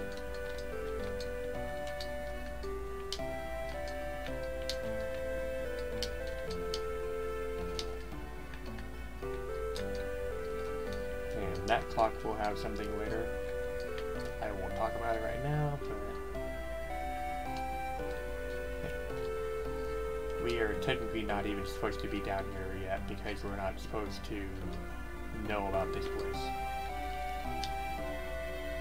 There's always a nasty draft in this room. Oh, where is it coming from? I'm afraid I'll catch a cold. Yeah, that's where that draft is coming from.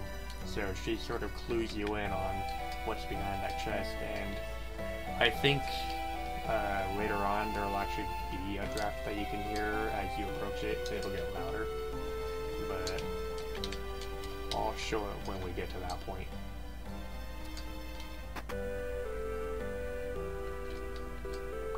Plain, I'm actually tech armor.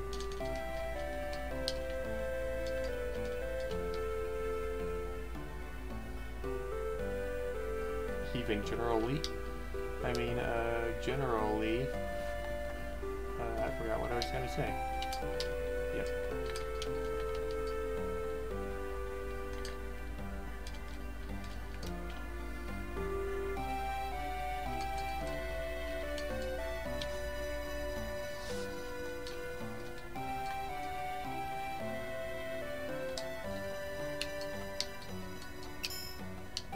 So, always check the clocks, because they have elixirs, usually.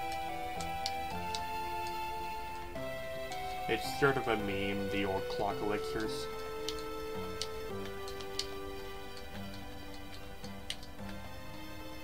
And when you go down there, you can take a secret passage to go all the way over here, and that will be useful later on.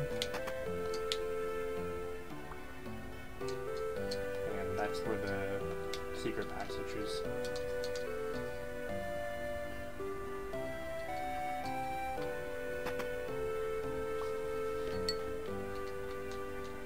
And then up here we have an item shop. No clock elixir. So you can just buy items here. I don't need anything though.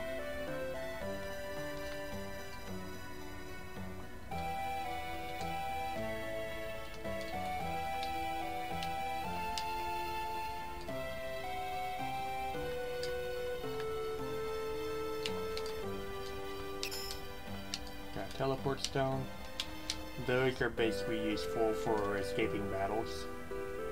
So if you can't wait to fill up your escape gauge and your ATB gauge to run away from a battle, you can just use a teleport stone and it's a guaranteed escape immediately. So here's where we start learning about the equipment. So we can get a tempo G, and that's better than what Locke has. Cotton robe, plumed hat, so we'll get 3 of those. 3 of those. Cotton robe is better for Terra because it increases her magic.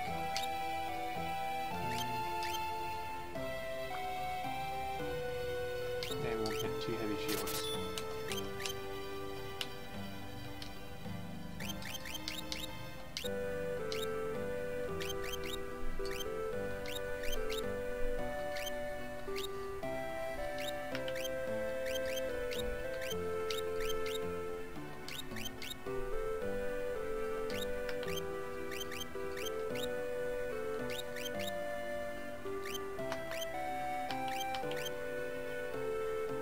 All the stuff that I can equip right now, so I'll just sell all my other stuff.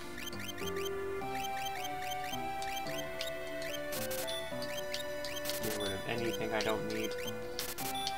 Technically you can carry as many items as you want, but when you have so many items it starts becoming cluttered and you can't get the stuff that you need, so it's always better to just sell all the items that you don't use and then sort your items so that you can find them easier. And the game has a pretty good sorting tool, so It's always good to do that. And then we have weapons here.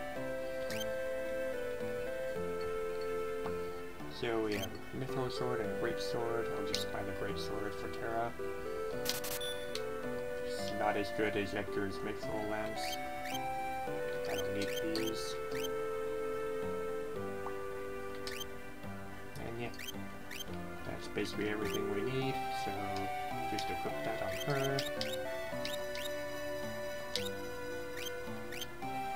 Even though technically she's not going to be using any physical attacks, but if she like gets muted, then having the Mithril Sword for her to attack is going to be pretty useful.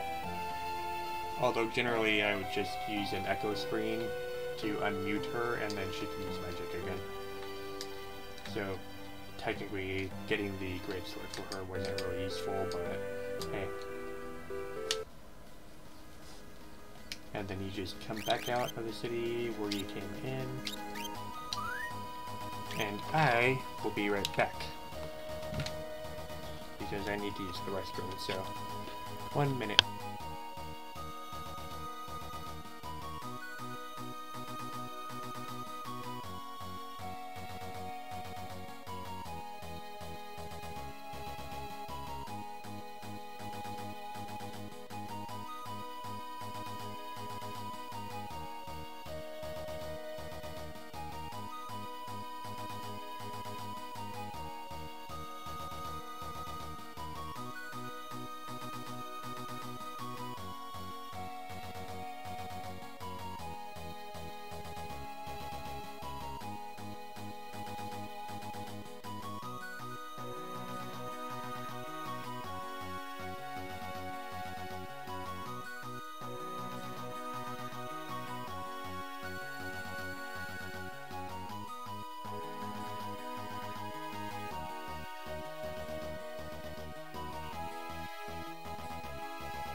And now I'm back.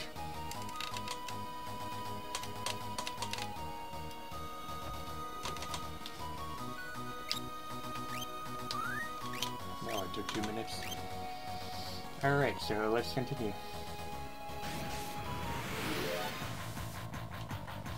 Yeah, I got a back attack.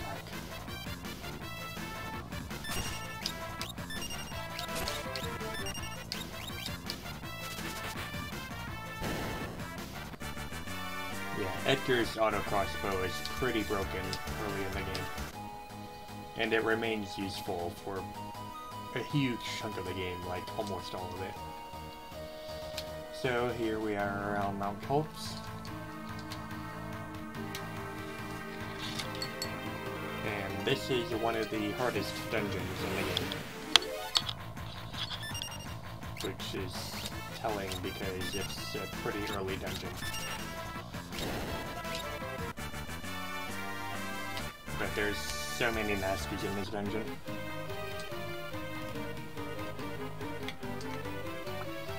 But I know how to get through it pretty easily, so. And you saw that little dark thing up there, jumping around.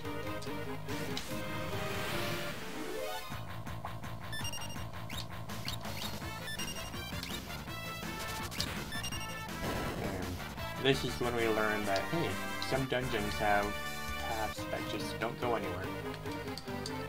So, yes, we do have mazes in this game. And they are obnoxious.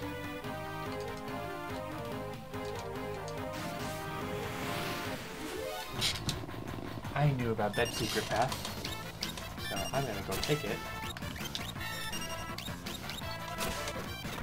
Just rush through this battle real quick.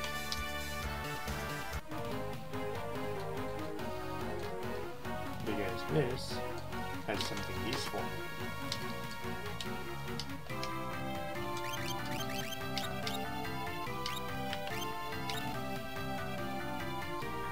Boosts the wearer's physical attack power. So now all locked attacks will do more damage. That I actually did not know about before. I watched a speedrun of this game, which told me about the guy just won. I was like, holy crap, that's actually a thing that you can get that early on? That's broken. But you would only get it if you know about that secret passage, and I only found out about that recently. So yes, be mindful of secret passages, they're all over the place. In fact, I know another secret passage towards the end of the game that is pretty useful too.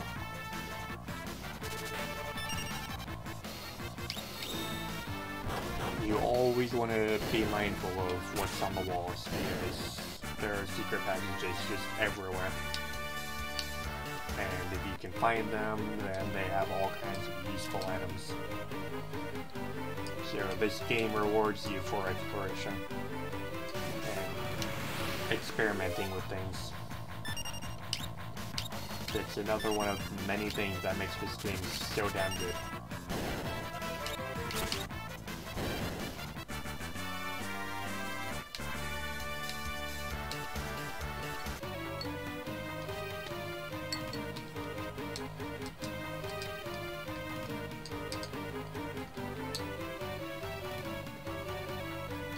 I don't think I go there yet.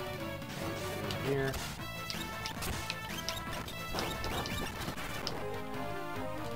Oh, I'm poisoned. That's fun. Hey Terra, Poisano. Yeah, poisoning, you take damage with every step on the field. So, that's not good.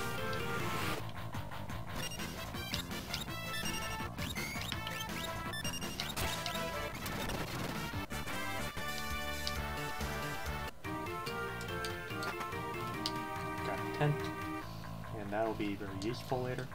Well, in a little bit.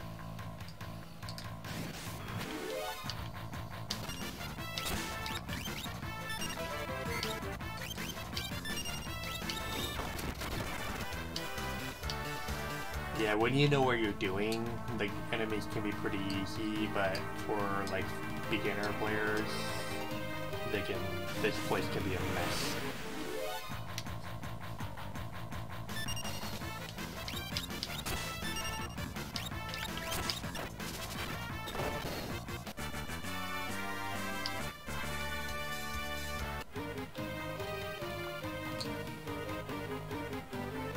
So we got that shadowy guy just jumping down the mountain. Been trailing after us this entire time. And you can hit X to switch between characters who have maxed ATP gauges. And so you can set them to do their turns in whatever order you want. So if you want one person to do one thing, that'll lead into another person doing another thing, you can do that. And that's pretty useful. So I'm going to use my tent. This is a full party heal, and you use up the tent for some reason. I guess the tent just rips apart.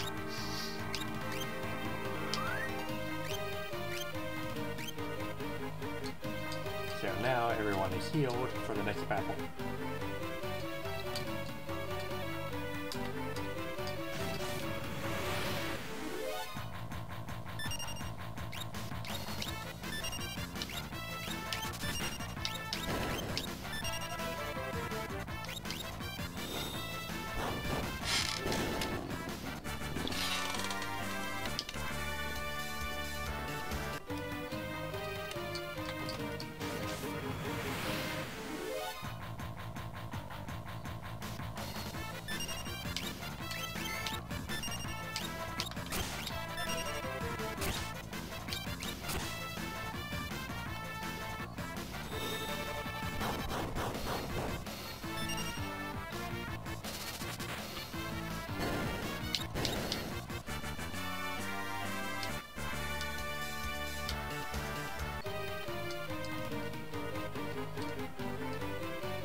I've been going about 2 hours.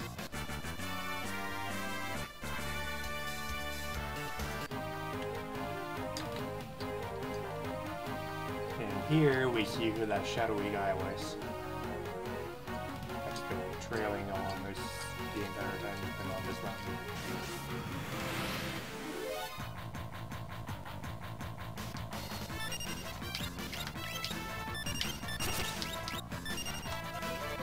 Oh boy, Terry's poisoned.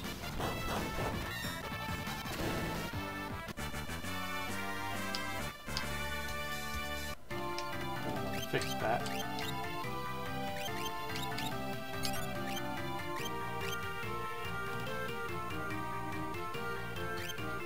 And do some potions with that.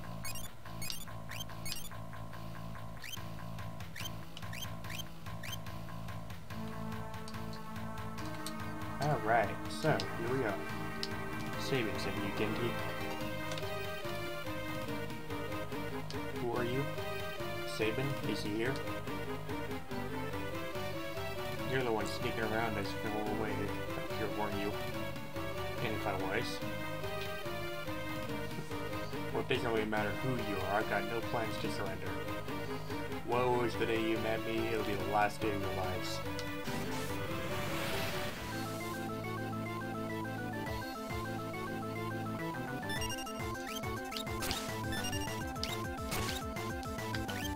So, this battle is a thing. Because he has those 2 bears, the Haipus, protecting him. So, you can't attack him until you beat them. And they are some nasty things.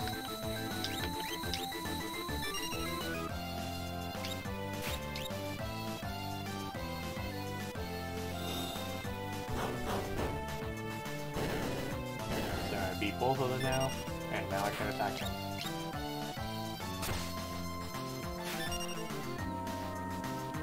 So, I am going to actually wait, because I want to try and steal from him. Stealing from bosses can get you some pretty good things. There's always a chance to get 1 of 2 items.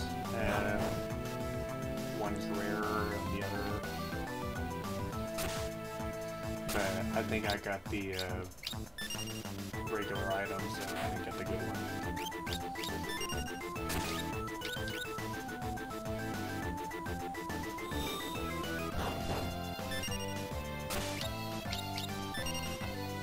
So now we'll just finish up this battle.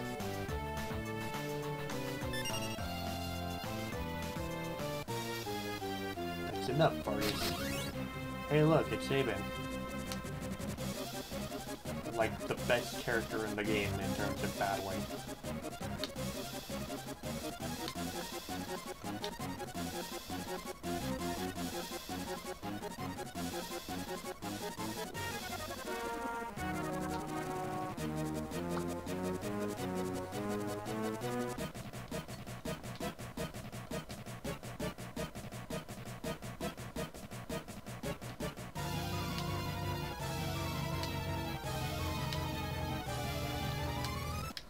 Oops.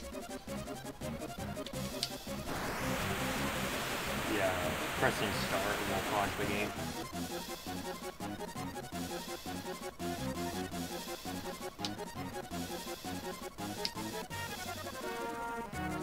So,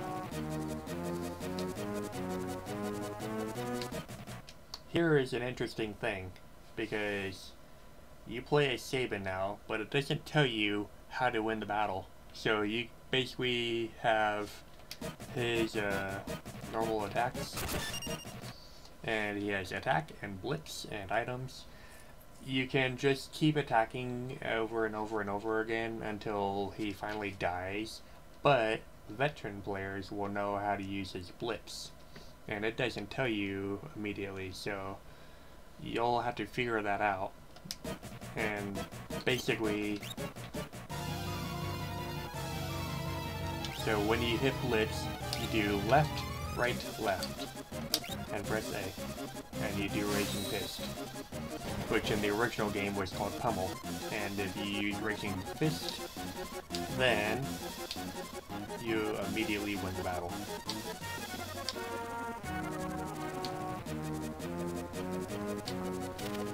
So while Vargas has like 10,000 hit points and takes a very, very long time to get down, if you just use the Blitz and you know how to use the Blitz, then you win the battle immediately. Sabin is overpowered.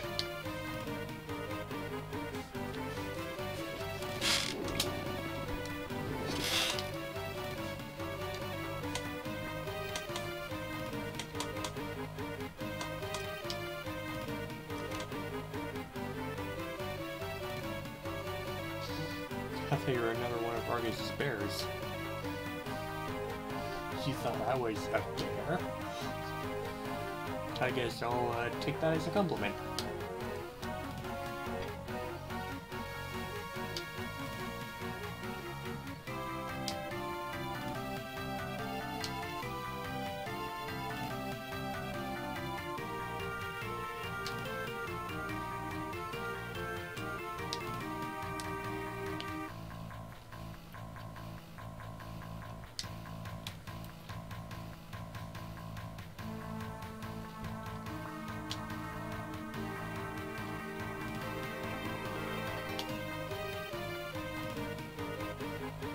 Think a bear like me would be of any help?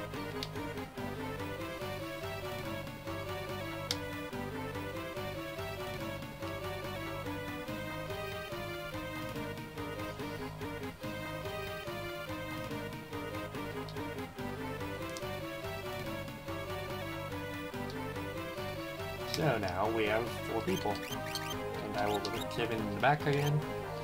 So, Sabin's abilities. Sabin has Blitz, which we have left, right, left, which is Raging Fist, which is what I used. Down, down, left, and then right and left, which you basically just roll your thumb across the pad to do Aura Cannon, and then Meteor Strike, RL, down, up. In the original game, Meteor Strike was called Suplex, and that move has a very funny effect on a certain boss that I'll get to later on. If you ever heard any of the memes online about Sabin Suplex, you'll get the joke.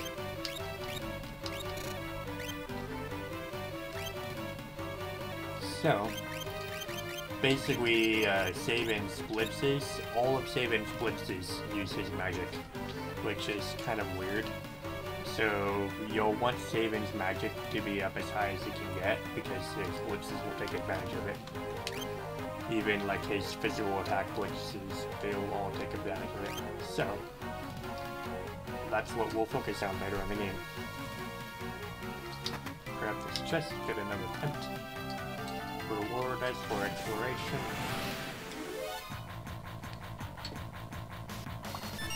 Alright. Got the Aura Cannon off. There's a crap load of damage. Yeah. I would have just gotten a potion from that, I don't really care. Yeah.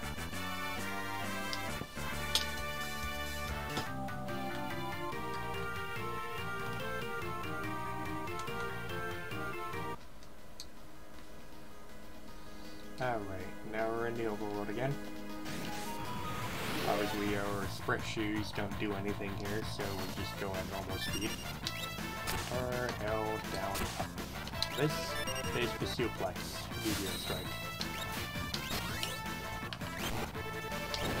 And that is the meme that we will be seeing later on. So be prepared for that. I think it'll be in the next stream, so if you want to see that, be sure to tune into the next stream.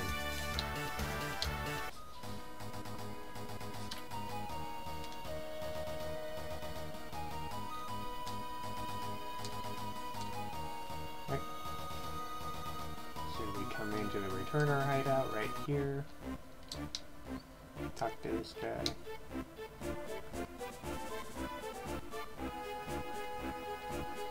I'm not controlling her, so... You can actually technically get self-locked here if this guy doesn't move out of the way for him to continue on, because you can't control yourself. So if he stays in the way, then you basically get self-locked and you can't continue on. You can get some items here. Don't need sprint shoes, I already have those. And you can use the inn here. The inn and the returner hideout is free because, of course, you're working there, so...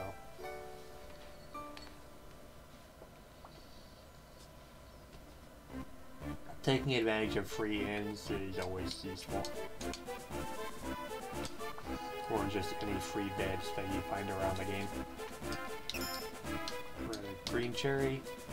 Green cherries heal the imp status effect, which basically means that you can't use any magic or skills, and your attacks do less damage. So you're an imp, and if you use a green cherry, then you heal that status effect. There are some weapons and gear that take advantage of the imp status, like the imp partisan, and like certain other things. I don't remember exactly what they're called, but they're basically really strong weapons and gear that if you're an imp, then they take full power and they're pretty good, but I don't care enough about them because I prefer to use my skills and magic. But they're just a neat thing to have if you care to do it. Got this potion, and then talk to Bannon.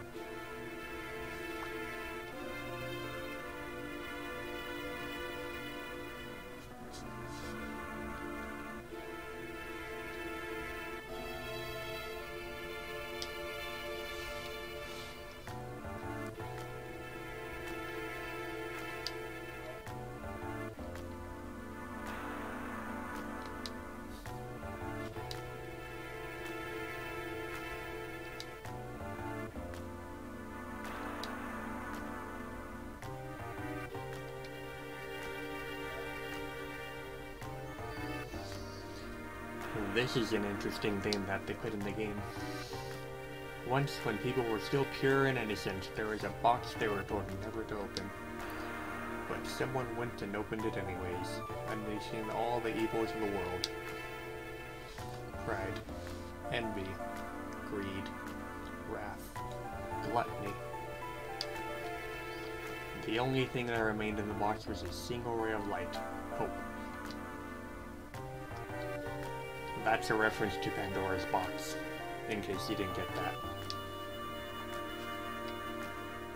Your power is a gift, not a curse. No matter what happens, you must remember that.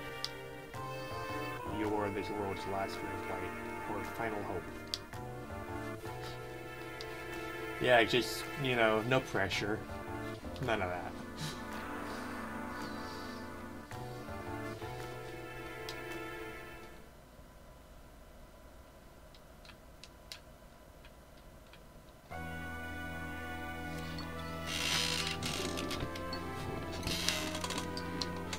Hey, Luck. The Empire is still someone important to me. I've hated it ever since. And we will learn about that person later on. If no one stands up to the Empire, more people will be left like me. That's why I joined the Returners. But there's no one important in my life. I have no family, no friends. That's not true. Besides, I'm sure there are people who feel you're important to them. Those people are counting on you too.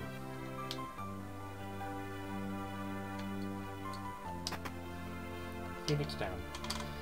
And you remember when I said that exploration is key, and experimenting and searching the walls? I will show another place where that is useful. Phoenix down. Talk to this guy. Her knife is very useful for lock. Knight's Code, don't need that. Antidote. ether. And now, another secret passage. This gives you the white cape.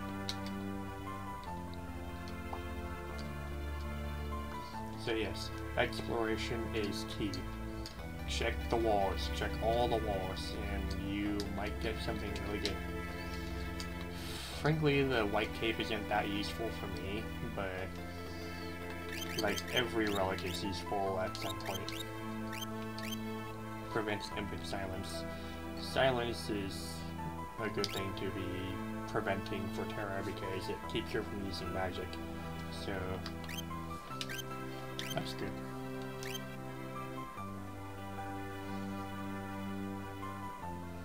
Hey Leon. Yep, Final Fantasy VI, my favorite too.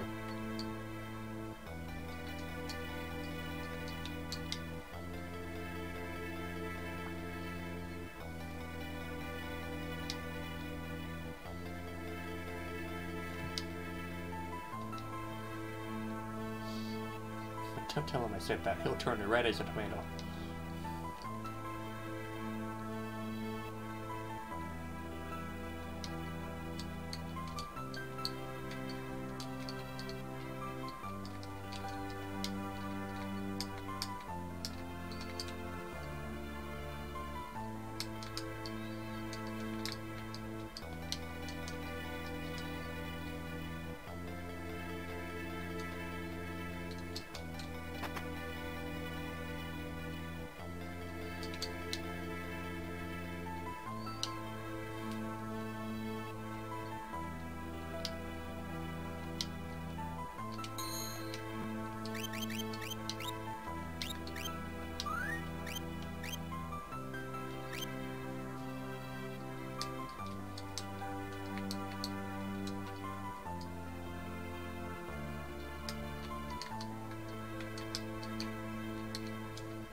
Alright, so here is where you get a choice.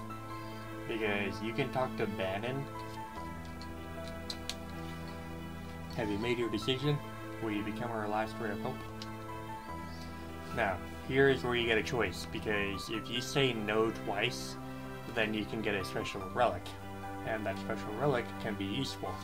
If you just say yes, then you just skip it and go through the game. I'm going to say no twice. I see.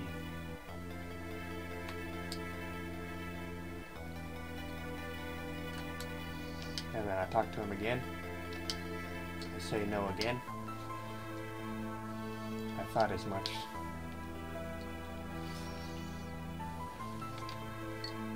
I think you have to do it 3 times. Yeah, you have to do it 3 times. So there really is no convincing you. And then you get a little cutscene. Hope. How can anyone put their hope in me?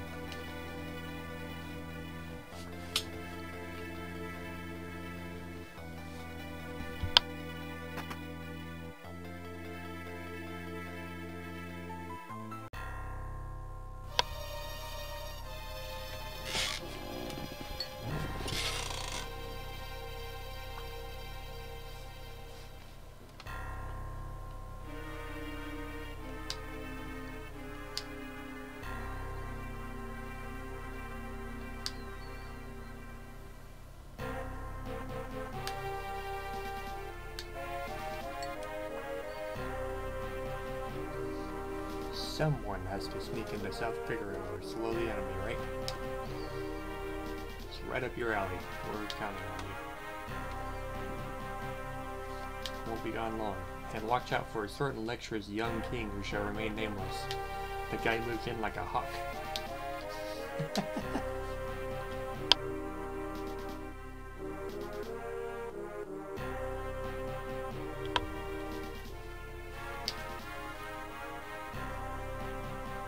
The Leith River.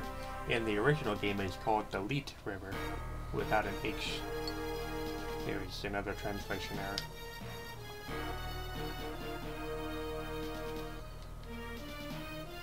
and also a character limit.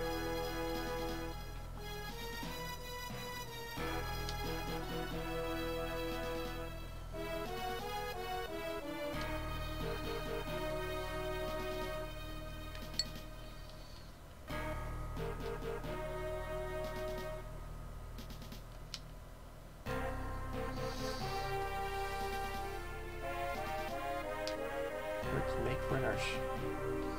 I understand your apprehension, but too many innocent lives are being lost to the Emperor where we stand here and do nothing. Please, lend us your strength. This relic will help you keep you safe. So, you get the gangs you love. If you said yes, then you don't get the gangs you love, but it can be very useful because it allows you to equip 2 weapons on one character, at the cost of not having a shield. And 2 weapons means you get 2 attacks per turn. That can be very useful for Locke because he can equip 2 daggers or 2 swords or whatever. Yeah, phone. Alright, so now we have Bannon. He has the Prey command, which I'll show you in the battles that we get to. Punisher, Magus Hat, Silk Robe, and he has pretty high magic. The reason he has pretty high magic is because of his Prey.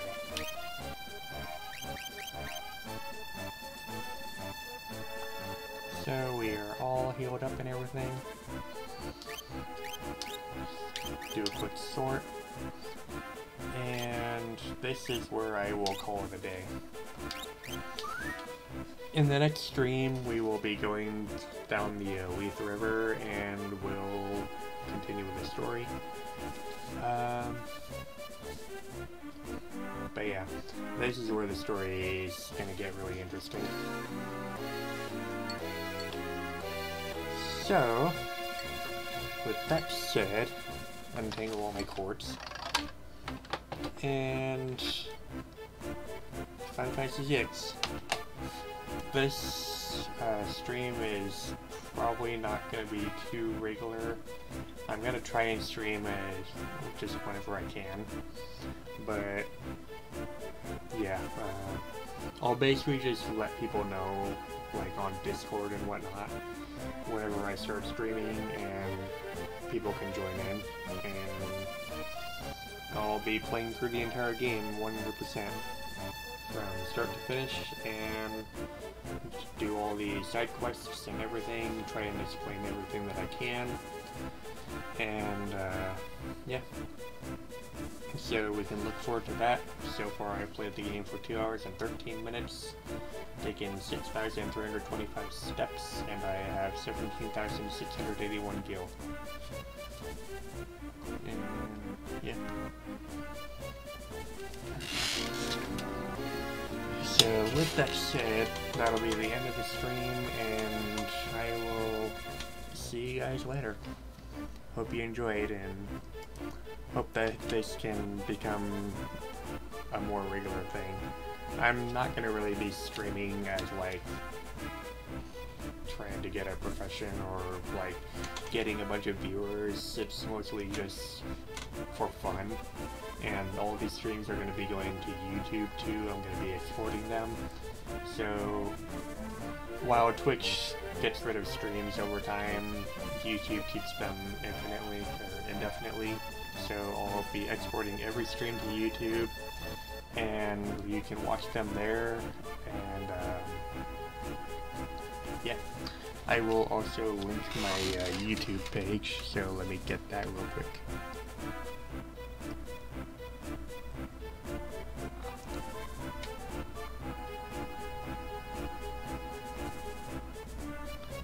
Alright, so got my YouTube, get that posted in there, and yeah, so if you want to see like those tutorials that I was doing earlier on in the beginning place in Arch, you can see those and pause the video to read through them, like I said, and yeah, so with all that done, I will see you guys later and hopefully catch you in the next stream. So, bye.